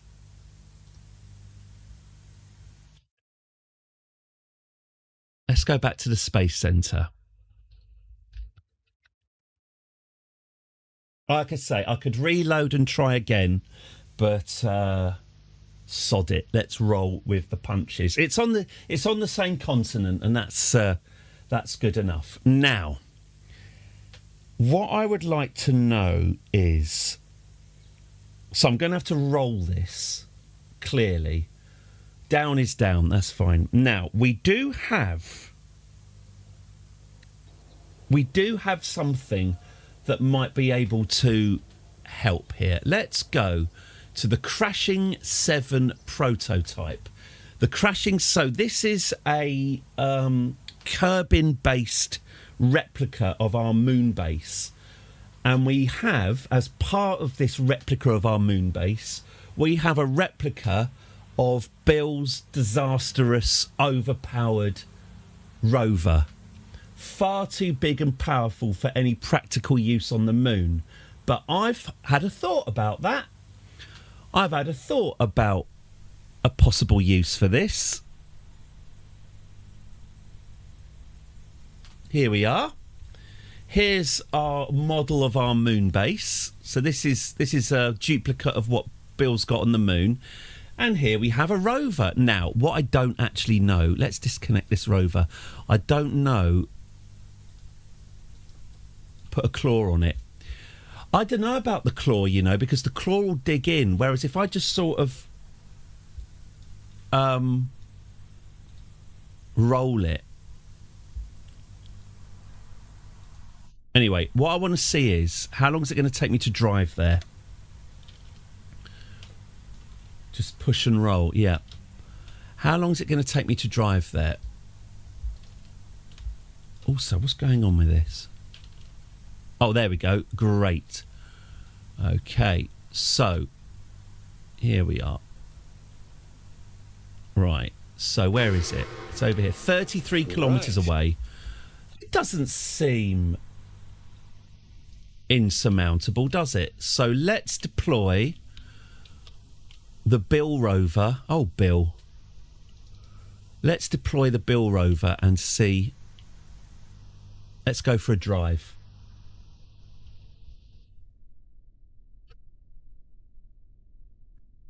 So yeah, we'll. The aim now is to basically get that asteroid rolled, and we'll roll it here. We'll roll it to the space center, and it can sit for all time as a testament to our greatness. But it's going to be a bit of a drive. So there you go. I can put an engine on it. There we go. All right.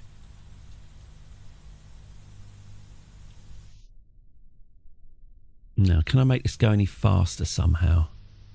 Traction control. Does that speed it up or slow it down? Motor. Motor's enabled. Okay.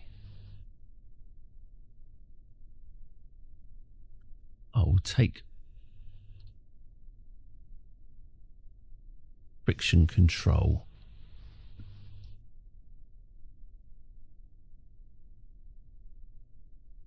Just trying to see if any of these 32.2 kilometres. Yeah, it's going to be a bit of a drive. Hope you got the patience for it.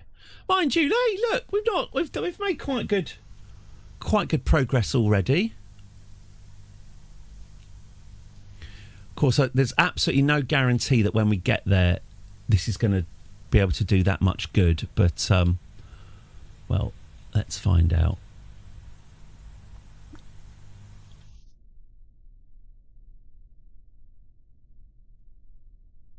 If this doesn't work, obviously we'll just have to... Yeah, more boosters. Would it be less effort? Yes. Would it be less effort? Yes, it would.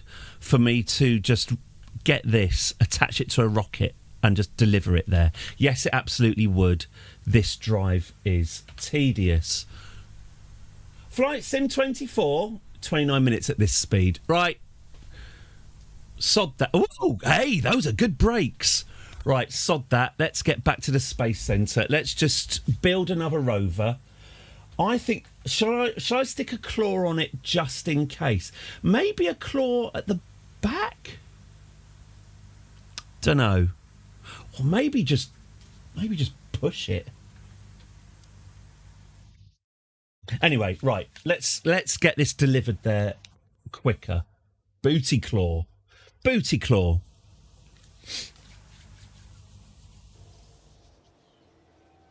Nothing wrong with having a backup plan. Right, let's get this rover delivered.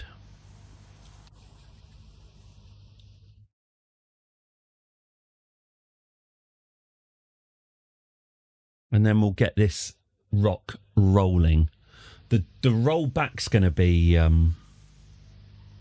interesting. Unless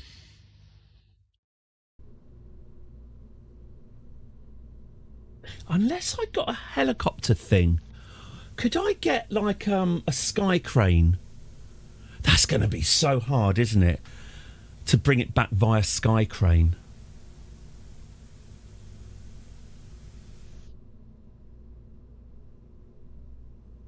Killer video. What, sky crane? Shall I try it? Why not? Why not? We're here for fun, aren't we? Let's try Sky Crane 1. Let's not roll it. Let's carry it. Okay. Where's my... Is this being... This is... Oh, have I lost... Hang on, is my... Oh, my keyboard disconnected. That's explained a lot.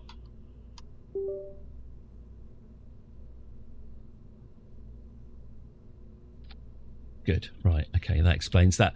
Right. Should we try a sky crane? Sky crane would work, but those are so difficult to fly on the moon. Never mind hauling a giant rock in the atmosphere. Well,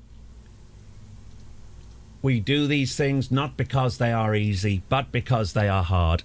And to be honest with you, even if I just get it 10 kilometres closer, that's going to be something, isn't it? Right, let's try a sky crane. So, what are we going to do here?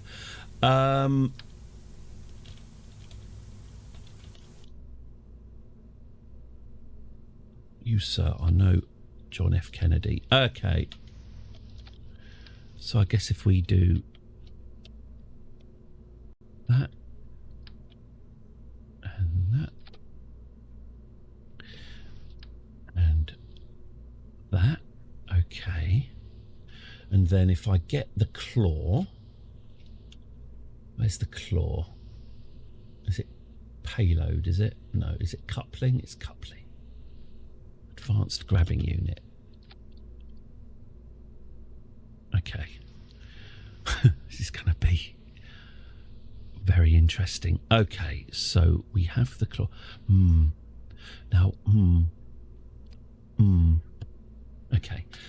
Let's get...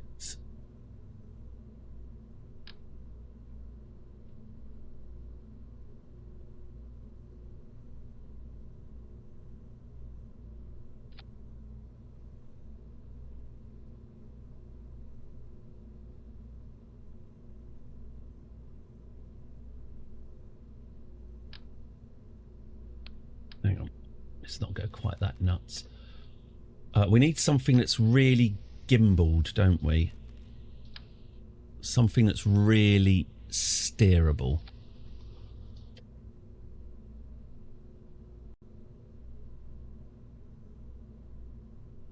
So a nice gimbaled engine.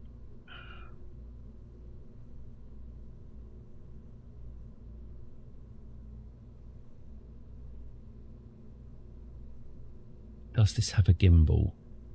I don't think that does. This has a gimbal, doesn't it? A mid-stage booster. Okay, gimbal. Yes, it does have a gimbal. Good. Right.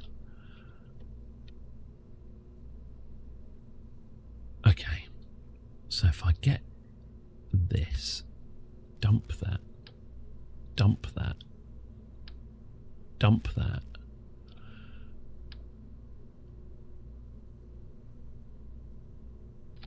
Let's get you. And you. And you. Okay. And this will need to have a bit more. Should we put a fuel tank on just for spares? Yeah, something like that. No, a shorter one than that, I think. What about that? Yeah, let me do that. Ooh.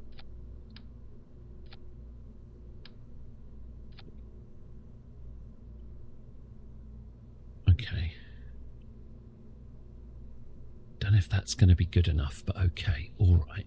So we're going to need a stabilizer, obviously.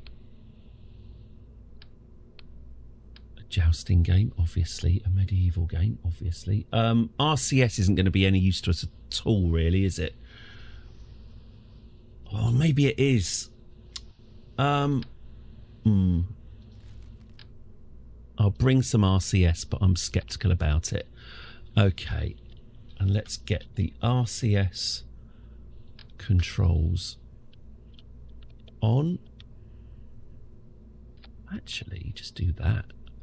Let's just fill this thing with more RCS and you can shake a stick at. Okay. Right, so we got that. Okay.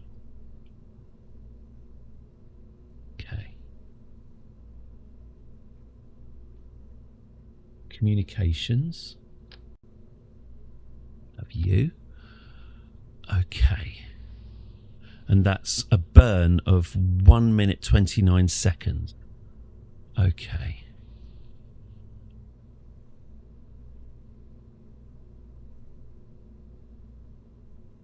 Right. Let's take this for a whirl. Right. Let's see how this flies. Oh, I'll tell you what, some fins would have been some fins would have been useful. Oh well. Let's see how this flies. Landing gear. Hello, Invoker Grey. Landing gear can be used to jack up the rock, and then you can get wheels under it. Oh, that's a good idea. Yeah, ultimately, plan D is just to stick a rover behind it and roll it. I can deliver a rover by air and parachute that down, so we don't have to drive all the way to it. But obviously, the drive. Oh, I forgot struts, didn't I? Okay. Well, all right. Let's see how this prototype goes. Whee! Okay. And if we sort of. Woohoo! Hee-hee! Crazy. Yeah, it's version 1.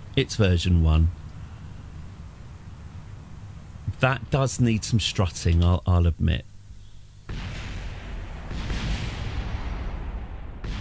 Okay. Lessons learnt there. You drive over onto the top of the rock there by rolling it like a circus elephant. Yeah, probably. Or get a Kerbal to just stand on top of the rock and run on it. Here we go. Right, let's get these strutted together for a start.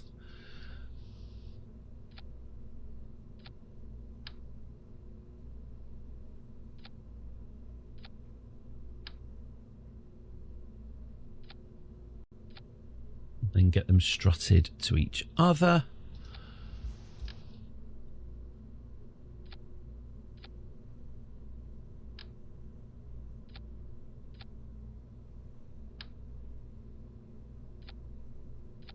Okay.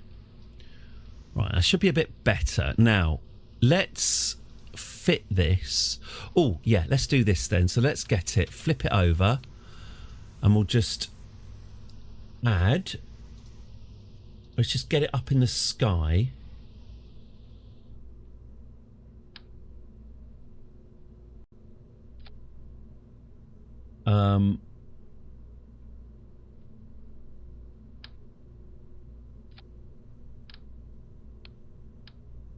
Yeah, something like this. And then we'll get the...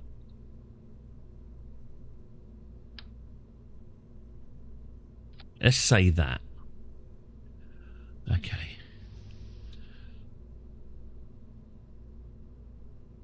Okay. Sky Crane 2. They do need... Yeah, I'll tell you what. The metal used in these ships is very forgiving. Very forgiving indeed. Okay.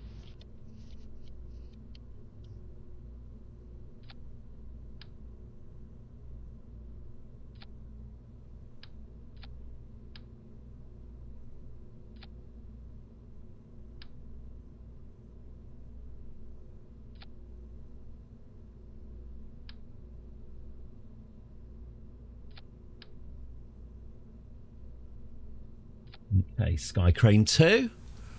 Let's see what you've got.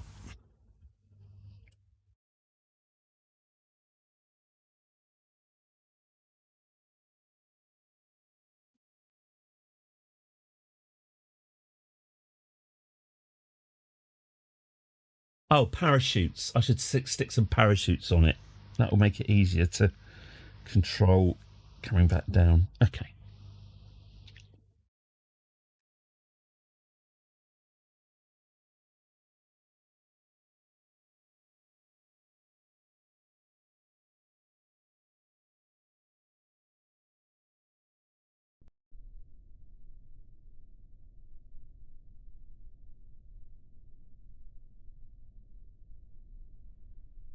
Woohoo! Right. Oh, yeah, we do still need to be strutting, don't we? Okay, fine. Oh, and I need to control from here. Okay, fine.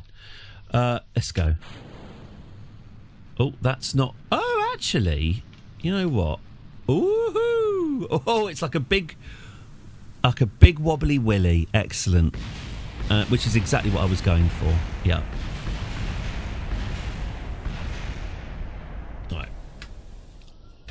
Lessons learnt there. This is going to be a long process, I think.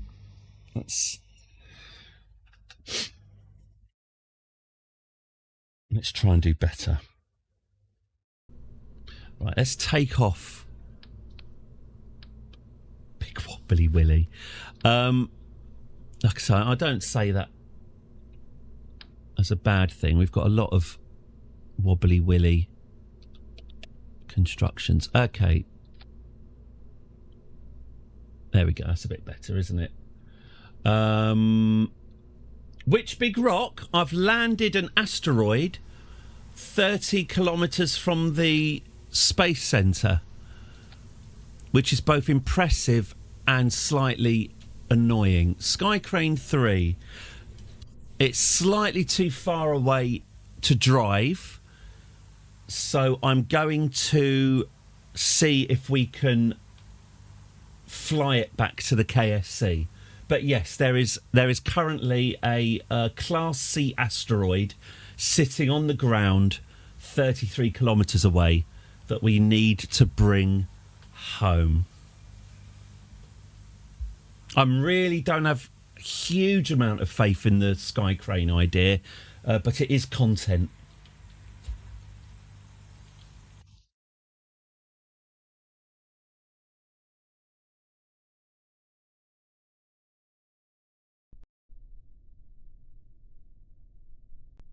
I'm scared of you. All right, here we go.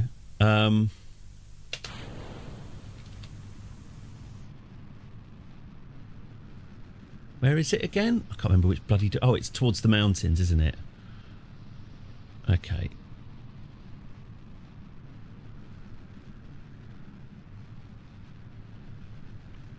Okay. I might have... Ooh, look out! Look out, everyone! Oh, just scraped it.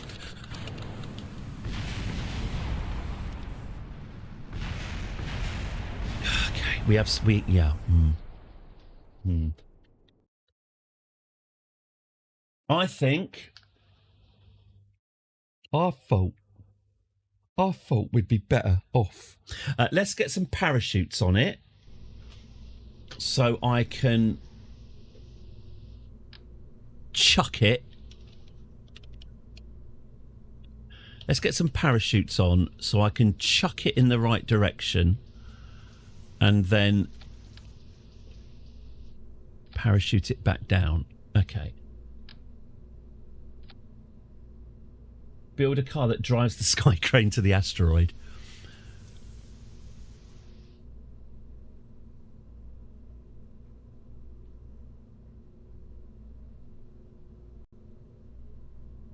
Okay.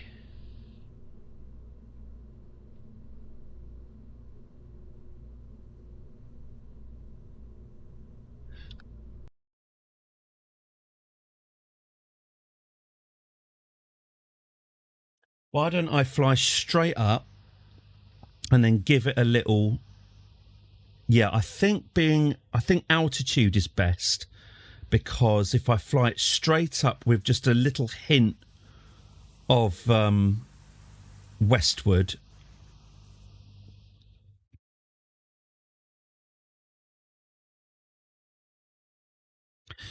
maybe just sticking a big old solid booster underneath will do it. Maybe I shouldn't be buggering around with these precision engines. Just hurl it 30 kilometres west, activate the parachutes and try and crane back down onto it. Okay.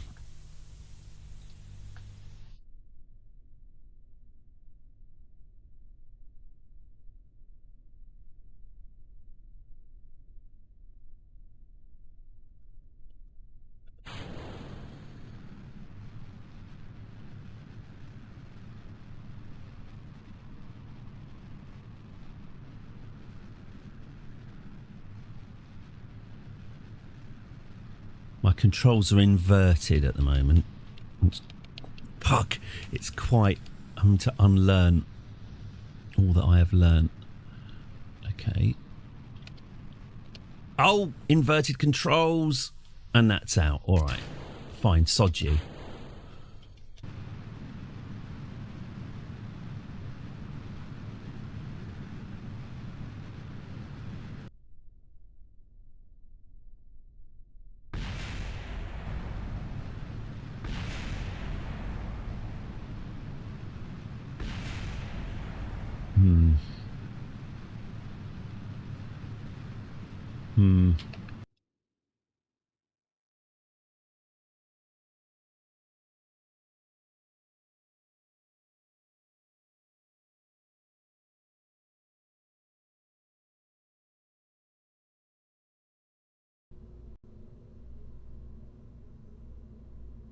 I think I've backed myself into a...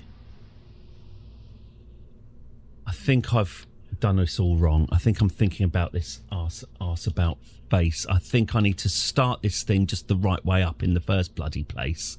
And we'll just stage... We'll stage these. Starting it upside down, then flipping it over is too much hassle at this altitude. So let's do this instead. Let's get... Well, I said rocket boosters, actually. Why don't I just do that? Why don't I just get some... Oh, no, better ones than that. Solid fuel boosters.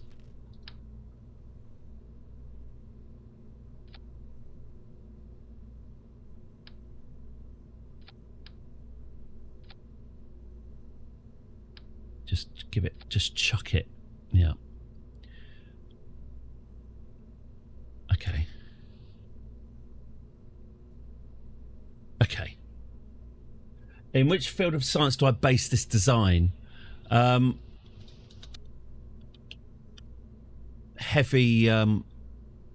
transport.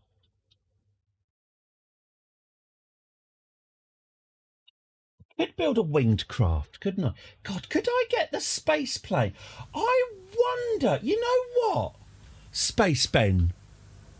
Why don't I get the space plane I've already built and push it with that?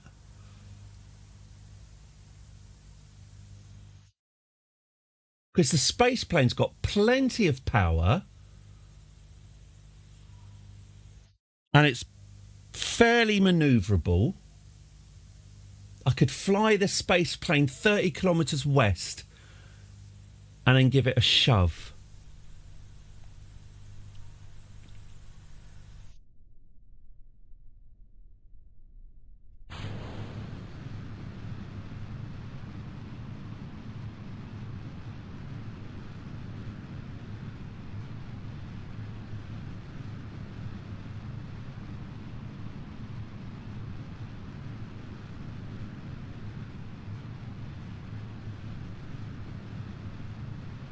What's the worst that could happen?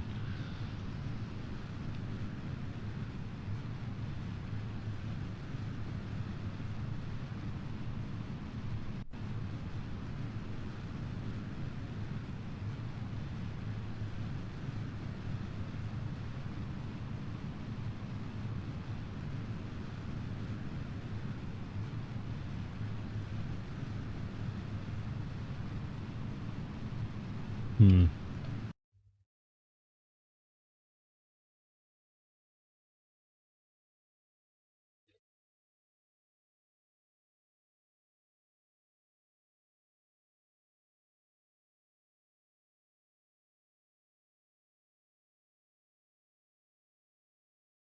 Hmm.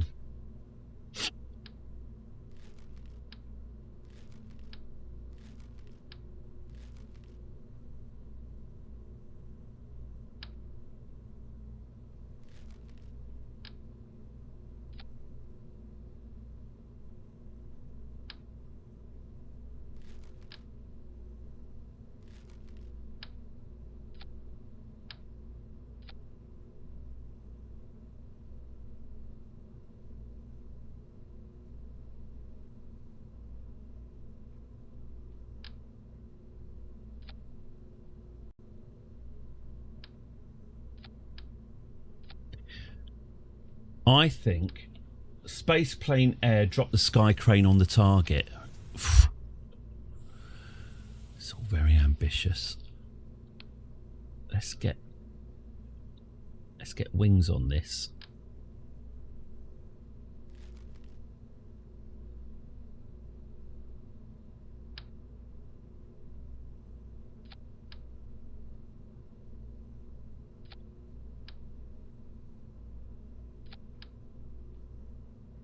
Okay, if this just clearly is a terrible idea, I'm going to switch to the space plane.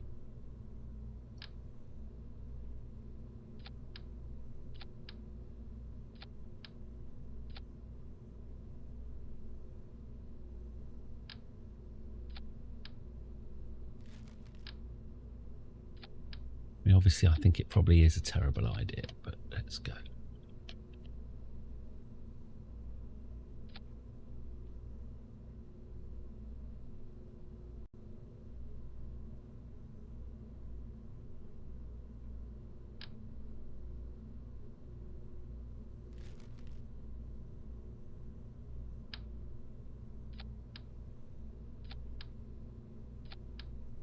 Okay.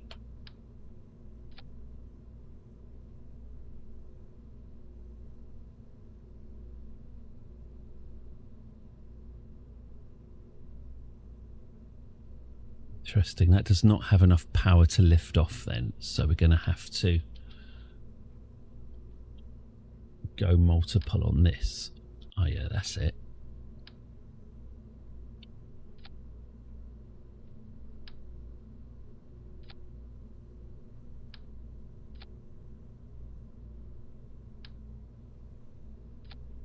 Okay.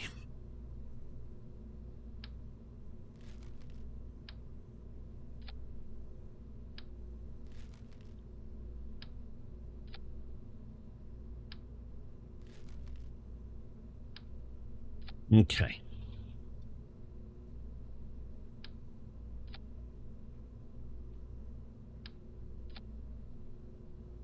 Ooh. Oh, there we go. Okay. Okay, that will actually take off. Gosh, this is getting too intricate. Sky Crane 5. Okay.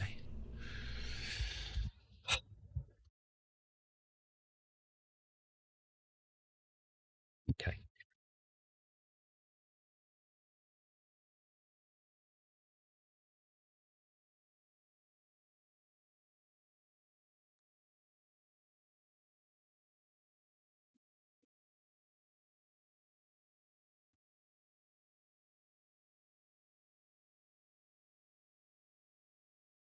Okay. I am deep in thought. We could have driven there by now. I'll tell you what I'll do. Here's a deal. If I don't figure this out in the next half an hour, off stream, I will drive that buggy all the way over to that rock. So you don't have to watch the deep tedium of me driving for, as you say, 27 minutes over land. I will do that off stream. I will get us there off stream. And then we can look at rolling it. But this last half hour of the stream, I'm going to try the Sky Crane. Okay. Let's lift off, shall we? So which way are we going? We're going west. We're going that way. Okay. No, that's south. Where's west? Oh, no, that is west. That is where we're going. Okay, good to know where we're going. Right, let's get these on half and let's tilt it this way. Okay.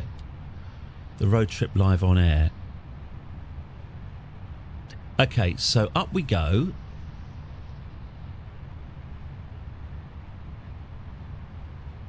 And here we go. All right.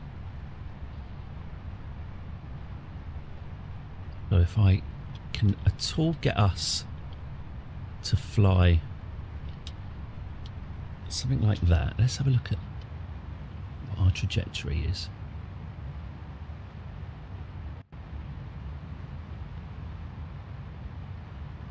Don't know what this is about. Okay. Here we go.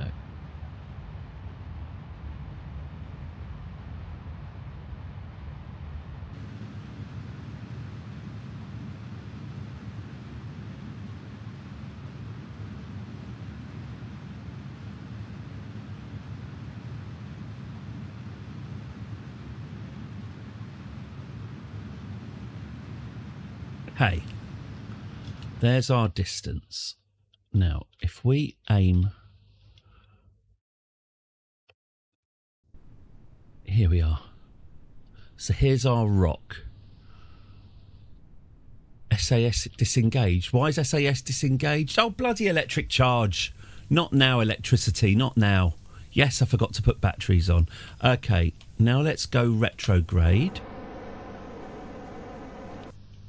Oh, what? You're going to do that with a flip? Okay. Hello, legitimate beef. I hope we've got a rock problem.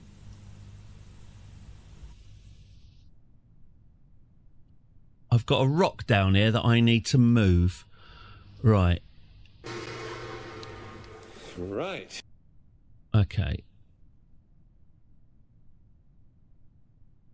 If I'm right above it, could I activate the parachutes now?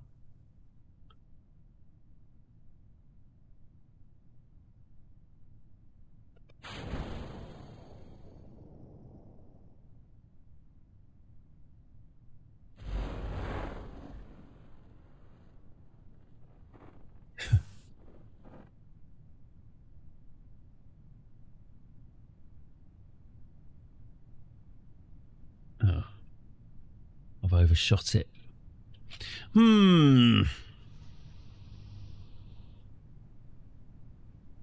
Parachute destroyed by the heat. Okay.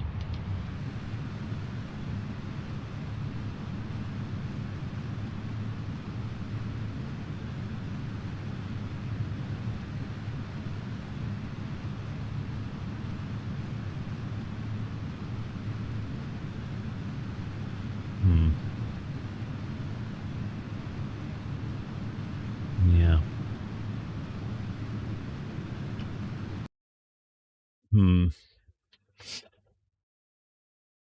This is going to go well, yeah. Okay, so it doesn't manoeuvre. This is another problem with doing these things in the thick Kerbin atmosphere. Getting it to manoeuvre is tricky. Okay, so let's get more parachutes. Oh, for fuck's sake. Let's get more... No, let's put some drogue parachutes on. 1, 2, 3, 4. Okay.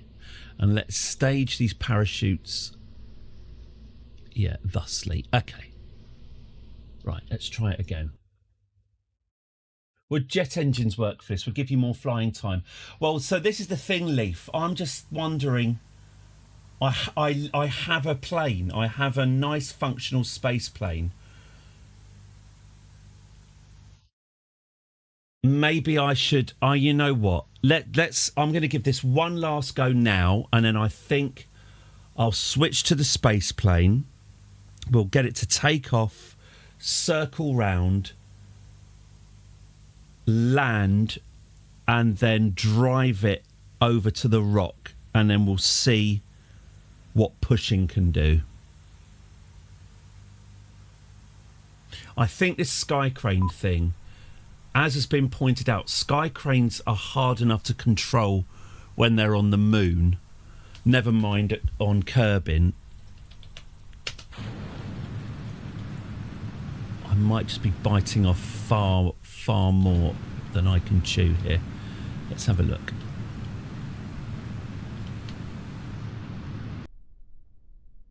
Okay, so here's our target. Let's keep ourselves going. I'm so over the moon. Yes, I know how you feel.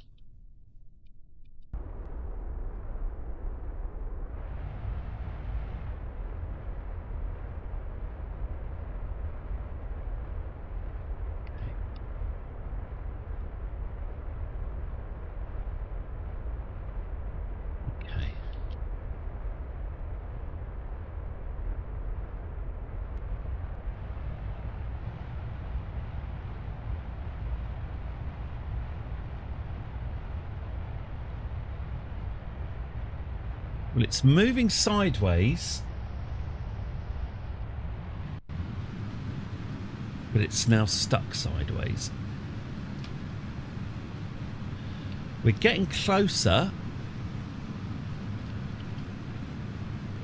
but at what cost? Maybe if I burn all my fuel getting there, we can parachute.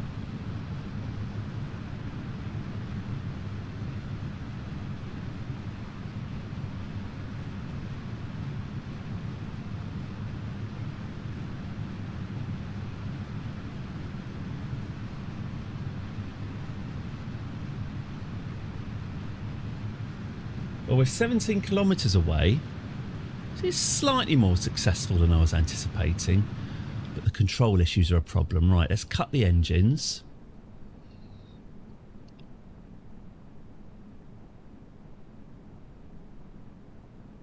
Okay, still going too fast for the drogue parachutes, are we? Look, we're only 9 kilometres away now. We got there quickly enough. But again... Here we go. We're just flying over it. Yeah, we've gone way too fast. Okay, we're going to plane this. We'll use the space plane. Oh, here come the parachutes, though.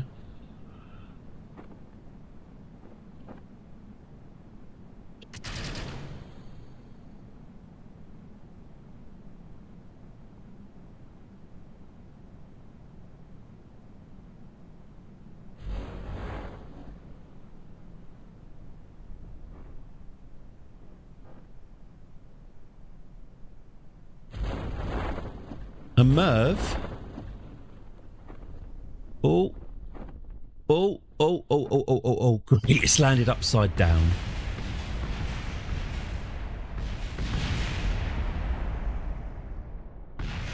Oh, I was going to say, that's not too bad. All right, well, let's leave that there. Let's leave that there as a sign of our failure, and let's get the space plane involved. Let's get a plane up in the air, a nice controllable plane. We'll take off, we'll do a little circle, we'll take off to the east because I think we have to. We'll come round, we'll get behind the rock, and we'll try and land it. So, Jeb, is Jeb around? I know Valentina's up in orbit. Valentina's up on not Katy Perry, Liv Tyler. So we'll see if Jeb's around. Right, let's launch, shall we? Runway. A paper aeroplane 23 is the latest iteration. Oh, Jeb and Bonnie. Absolutely inseparable. Jeb and Bonnie. Right, let's get this launched. So this isn't obviously what the space plane was designed for.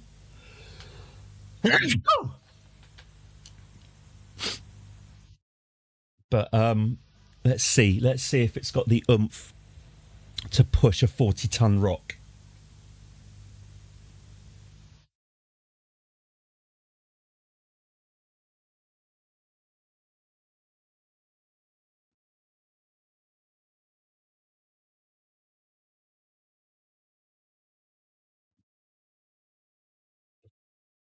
I could just reload and try and land the rock closer to the.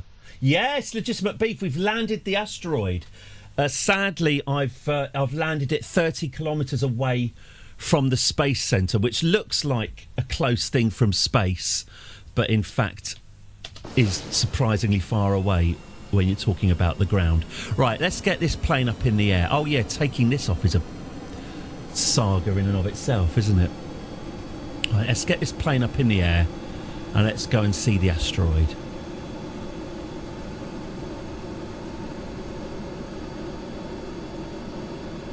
Okay, so we want to... Oh, no, we don't rotate, do we? Oh, no, or do we? Do we rotate at 200? I'll try rotating at 200. Just don't hit the lights on the side. Okay, rotate. Wheel up. Don't tail strike. Okay. Right, shall we... Let's get up some speed and then loop the loop and get back. Right, how are we doing? Right, let's loop. Whee! Up we go.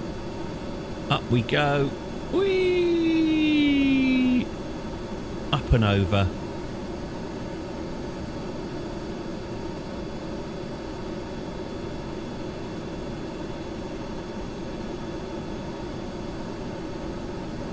Okay, over we go.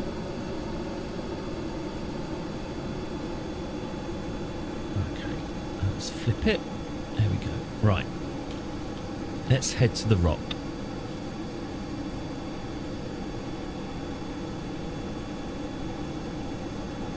It's not the most stable craft. It's not really designed for manoeuvring, really. It was designed for speed, not manoeuvrability. But here we go. All right.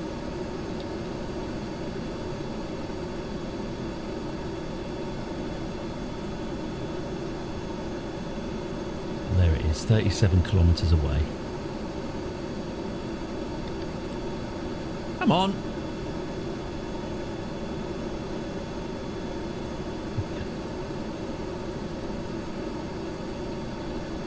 So let's do a little. Let's fly over the Let's fly over the target and then see where we can land.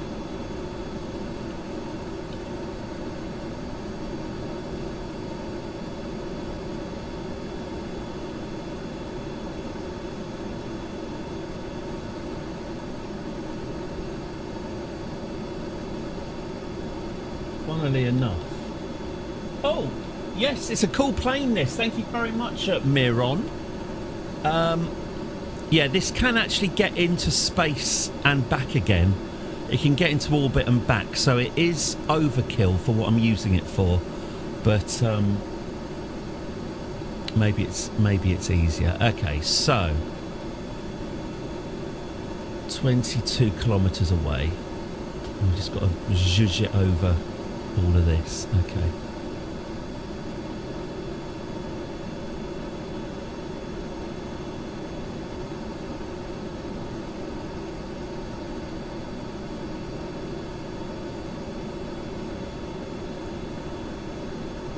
Okay.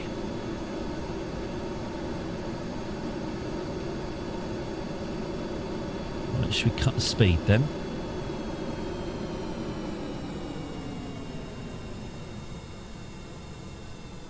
Let's have a look at where we are.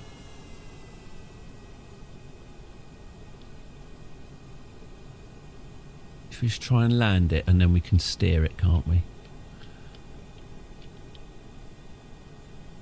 Better get the gear out.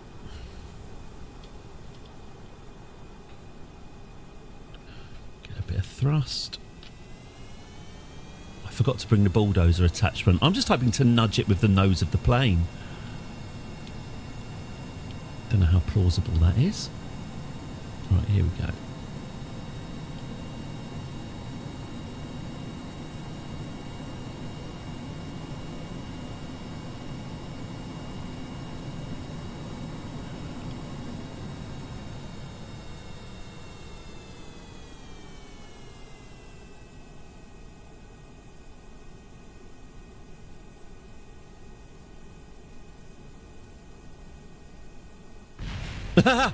Ah.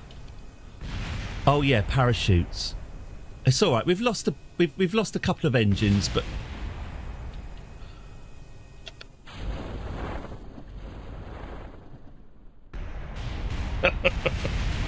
all right. Okay. Didn't stick the landing.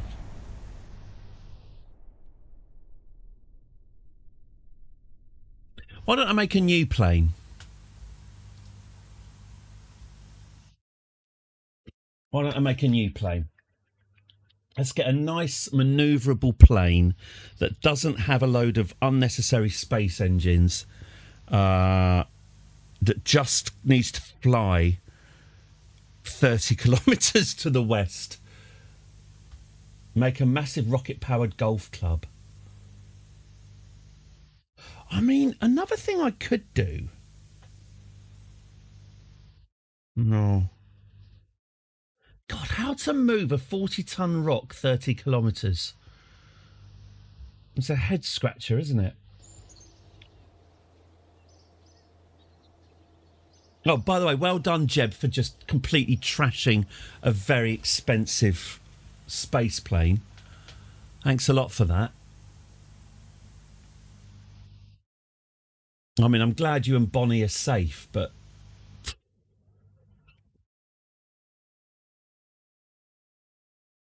Christ knows what accounts are going to make of it.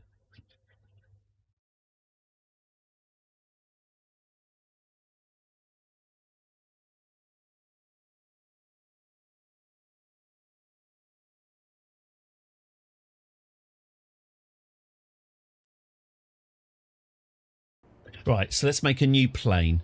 I'm going to make it fairly massive because I think it needs to be. So, cockpit. Let's get some liquid. You could airdrop wheels and solar panels and turn the rock into the rover itself. I was thinking that, and then get an engineer to literally just attach wheels to it. That's a nice idea. That's a nice idea. Let's get an engineer. Let's get an engineer in this plane and see what happens. Okay. Liquid fuel fuselage. Thank you. Let's get some wings on this.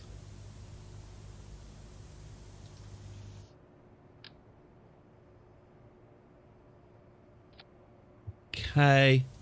Should we just get another fuselage there? Okay.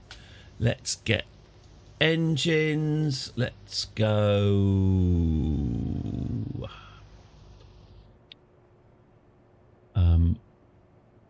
Where's my...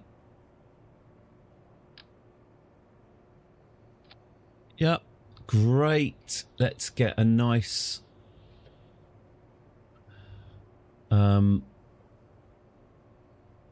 not the rapier. Let's have the whiplash. Yeah, should we just get a couple of whiplashes on that? Ooh, pardon.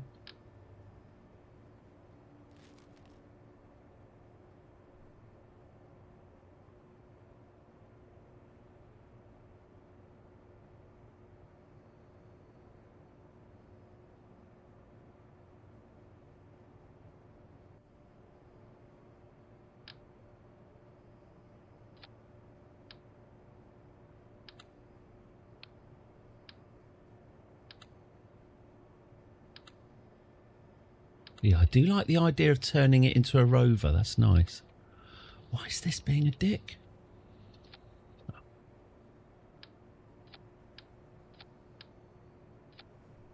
Okay. Okay, let's get a tail on this.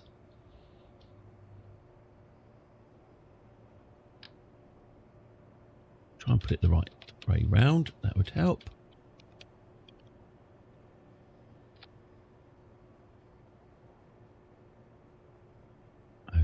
Okay, let's put some gear on it. We'll need that. Landing gear.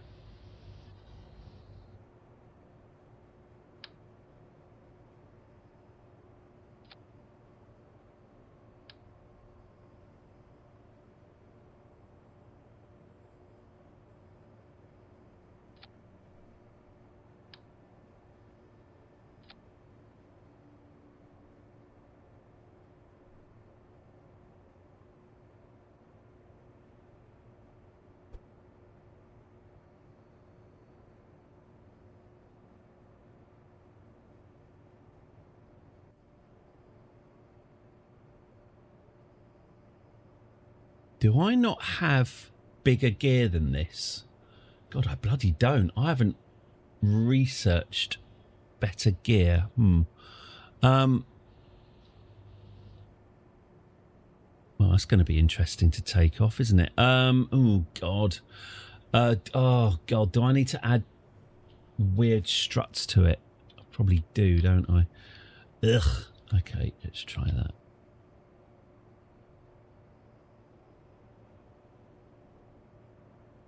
Got it. Let's see what happens if I do this. Those big rover wheels, yeah. Oh, yeah, I can add a grabber to this, can't I? Where's my cup grappling thing. Here we go. Advanced grabbing unit. Okay, fab. Oh, blooming electricity. Hang on, let's just stick some batteries on the bloody thing. Just stick a load of batteries on it. That'll do. There we go. Okay. Will this...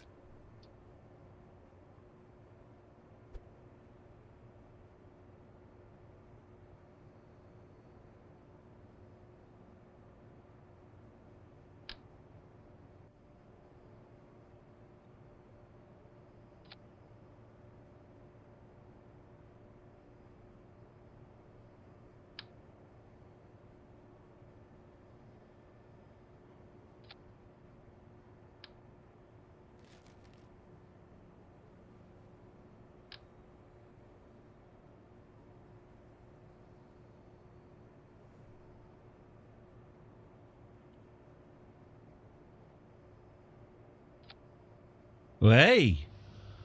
That looks credible. Christ knows if it's going to take off or not. But it looks good. Sort of a little bit... Sort of legs are a little bit splayed, isn't it? Let's try this. And then rotate. Hello. Rotate. Meow. Rotate these so they're actually facing... Yeah. Okay. Should we see if this flies? We'll call it Big Shunter 1. Let's see if this flies, shall we? Oh yeah, I haven't got Jeb, have I? He's Jeb's currently lying in some wreckage in a field. We should probably rescue him at some point. Anyway, okay, let's see. Oh, so I could have probably done some canards now that I've launched it. Oh, well, we're committed to the bit now. Let's see if this flies. It doesn't need to fly far. It needs to fly 30 kilometres west and land. So let's see. Oh, there's no air intake. Ah, amateur hour. There won't be any... I take it it's not going to work because there isn't any air intake. Come on. Maybe I'll be lucky. Maybe the cockpit comes with air intakes built in or something, although I doubt it.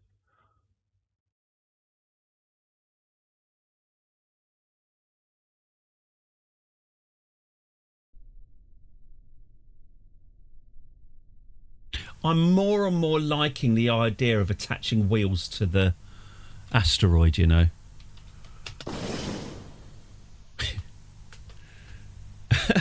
It's a fun little ship. Okay, yeah, I just need to put some air intakes on it, and then we'll see if we'll see if it'll fly. I really hope it takes off. Yeah, I'll be amazed if it does. It'll be such a sweet little plane. Okay, air intake. Where's that found exactly? Oh, where are air intakes? Is it aerodynamics? Yeah, it is. Yeah. Okay, circular intake. Do we have some sort of side-mounted air intake I can use?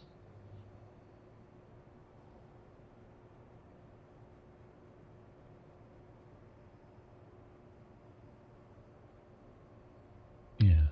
Yeah, these things. Cool. Okay.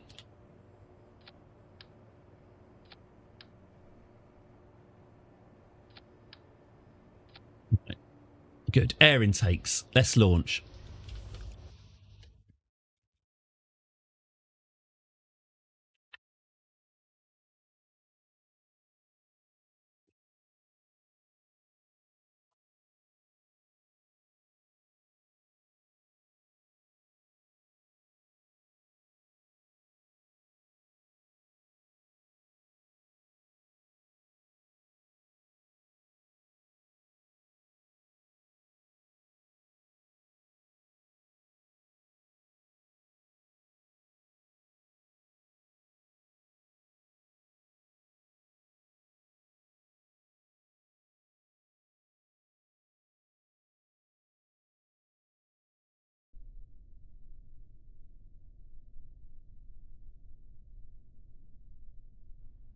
Right, here we go. The moment of truth. Shelbury.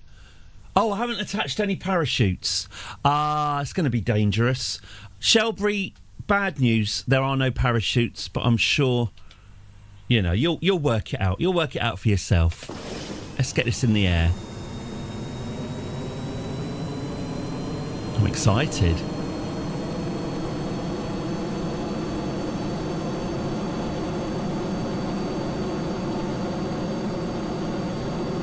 Ooh, not a good start. Woohoo! Are there control surfaces?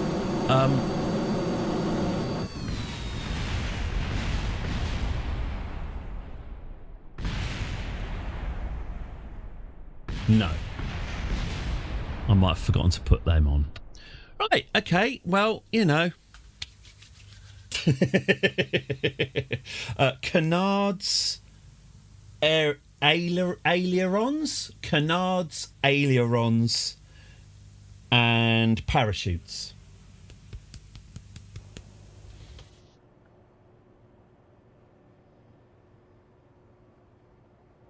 It certainly is canard.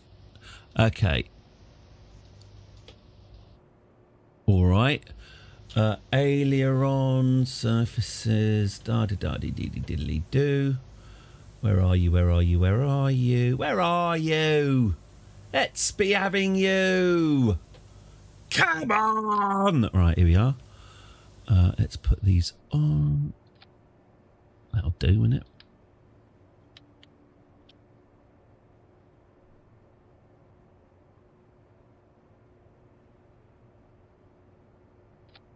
That way. Oh, sod it, that'll do. Let's get some parachutes on because we look after our Kerbals, ailerons, canards, parachutes. What was the other thing? Oh, sod it. I'll remember. Big Shunter 2. Okay. Let's go.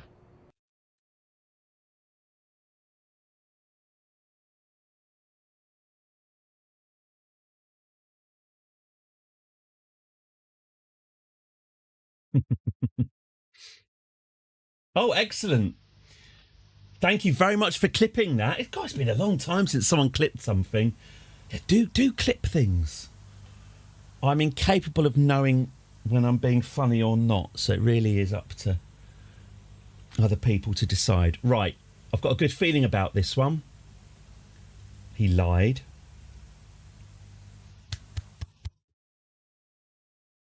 I really could have just driven that rover all the way there in this time. We could have been on a road trip.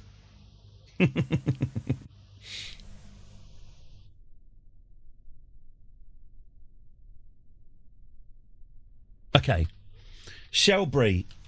I hope you've had this Savlon, plasters, everything applied. Good.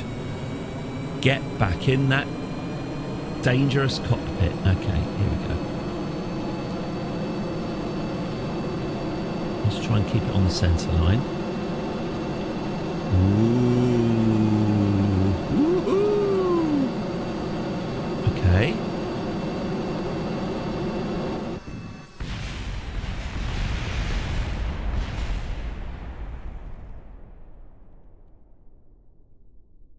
Boink. Ploink.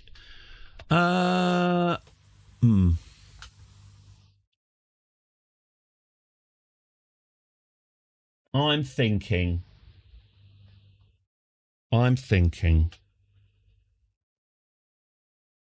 Let's send a rocket.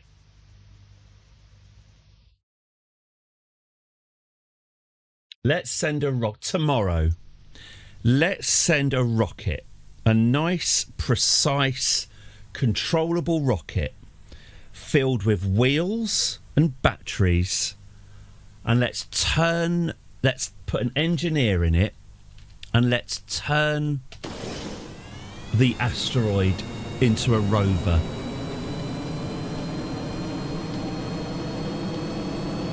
Snow to type, yeah.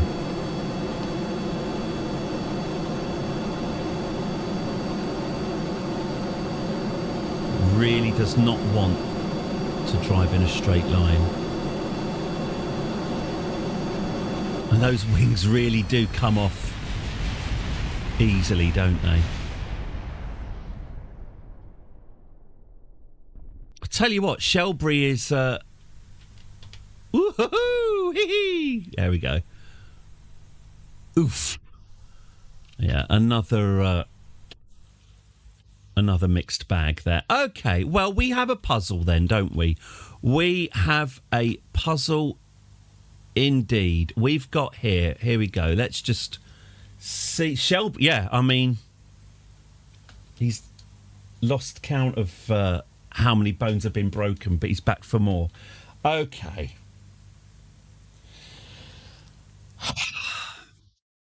So, what's the plan for tomorrow? The plan for tomorrow, he says, waving his pills around.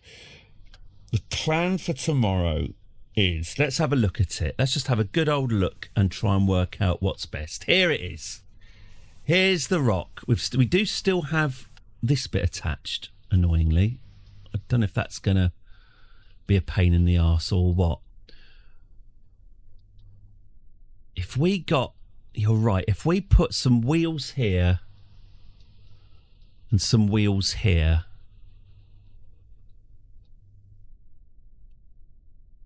I mean, it looks quite happy where it is, but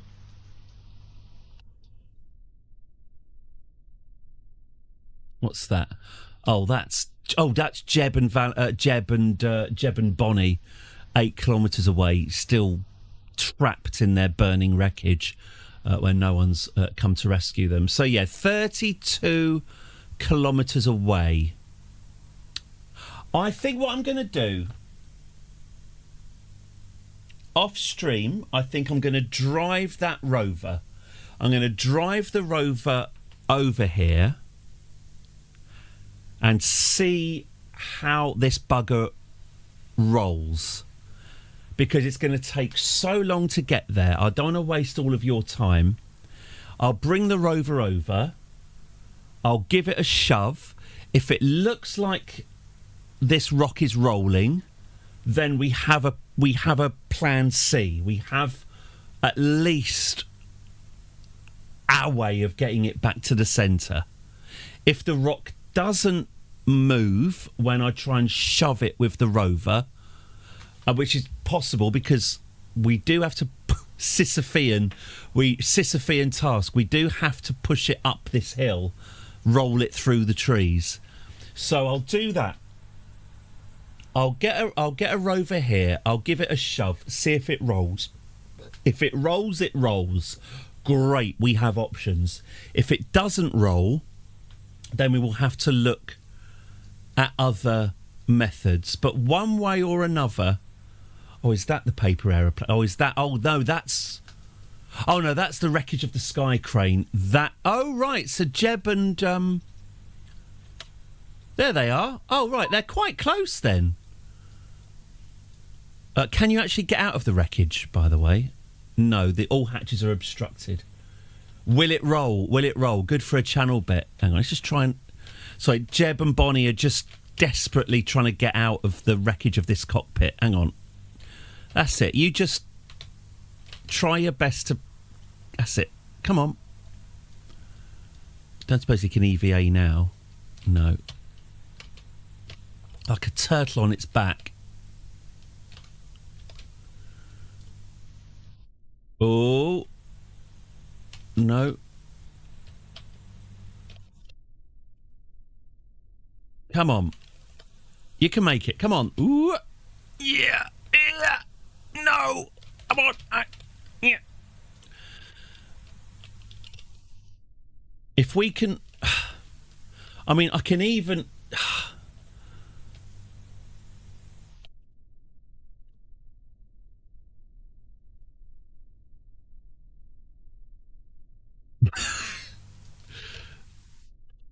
No. Well, it's been an uneven stream today, I would say. We've had great success. We landed an asteroid, which I don't think was... Hey, there we go. Oh, thank God for that. I was a bit worried about them there. All right, Jeb, out you come. Come on. Oh, yeah, try and descend with a little bit more dignity than that. Bonnie, out you come. Come on. We've got a task ahead of us. Bonnie, you don't need the helmet, love. It's fine. There we go. Jeb's just having a little slide on the grass. Okay. 2 kilometres away is the asteroid. Jeb, are you all right? He doesn't look well, does he? He doesn't look well.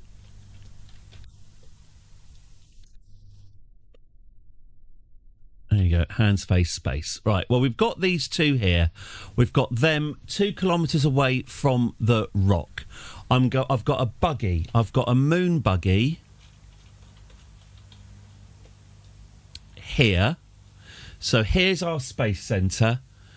Here's the rock. Here's Jeb and Bonnie. And here's the moon rover. I'll trundle the moon rover to here, stick it behind and see if it rolls. If it does, it does. But what I'm thinking now is to get a rocket, fill it with wheels and batteries, just get a little precision rocket to fly over here and land, drop off an engineer, and we'll attach a load of wheels to the rock and see if that works. So that can be our plan A, and I'll see if I can establish a plan C in the meantime. Okay, good. Well, that was a full day, wasn't it, Jeb and Bonnie? That was a full day. And we're not over yet. Okay, lovely. Well, we are over today. We are over for today. We'll pick this up at 10 o'clock tomorrow. Thank you very, very, very much. What a fun day. That was, there was a lot of physics going on there. Yeah, I'll work on it. I'll have a good old think. But yeah, please do join me tomorrow at 10 o'clock, 10 till 2 every weekday. I'm not here this Friday, by the way, but Monday to Thursday this week at 10 till 2. In fact, Noel and Mr. Blobby can explain that far better than I can. Thank you so much for joining me today. Massively appreciated. Thank you to the new followers as well. Apologies to YouTube for starting late, but as I say, you didn't miss much. And yeah, I'll be back tomorrow for Operation Rolling Rock. What's going to happen? I have no idea. But you know, whatever it is, it'll be fun. Probably. That's what I'm telling myself. Anyway, lovely stuff. Thank you very much, everyone. See you later, Space Ben. See you later, Henmania. See you later, Ion Burb. Almost. I'll be doing the thing in about an hour, so keep an eye on your email for the code. Ooh, what am I talking about? Ooh. Right, lovely. Have a lovely rest of your afternoon, everyone. The sun's come out here, so I'm going to go and get some vitamin D. See you all later. Brilliant. Oh God, how embarrassing! My goodbye lasted longer than my graphic. Kind of humiliating. Lovely. Have a lovely day, everyone, and see you tomorrow. Cheers. Thanks.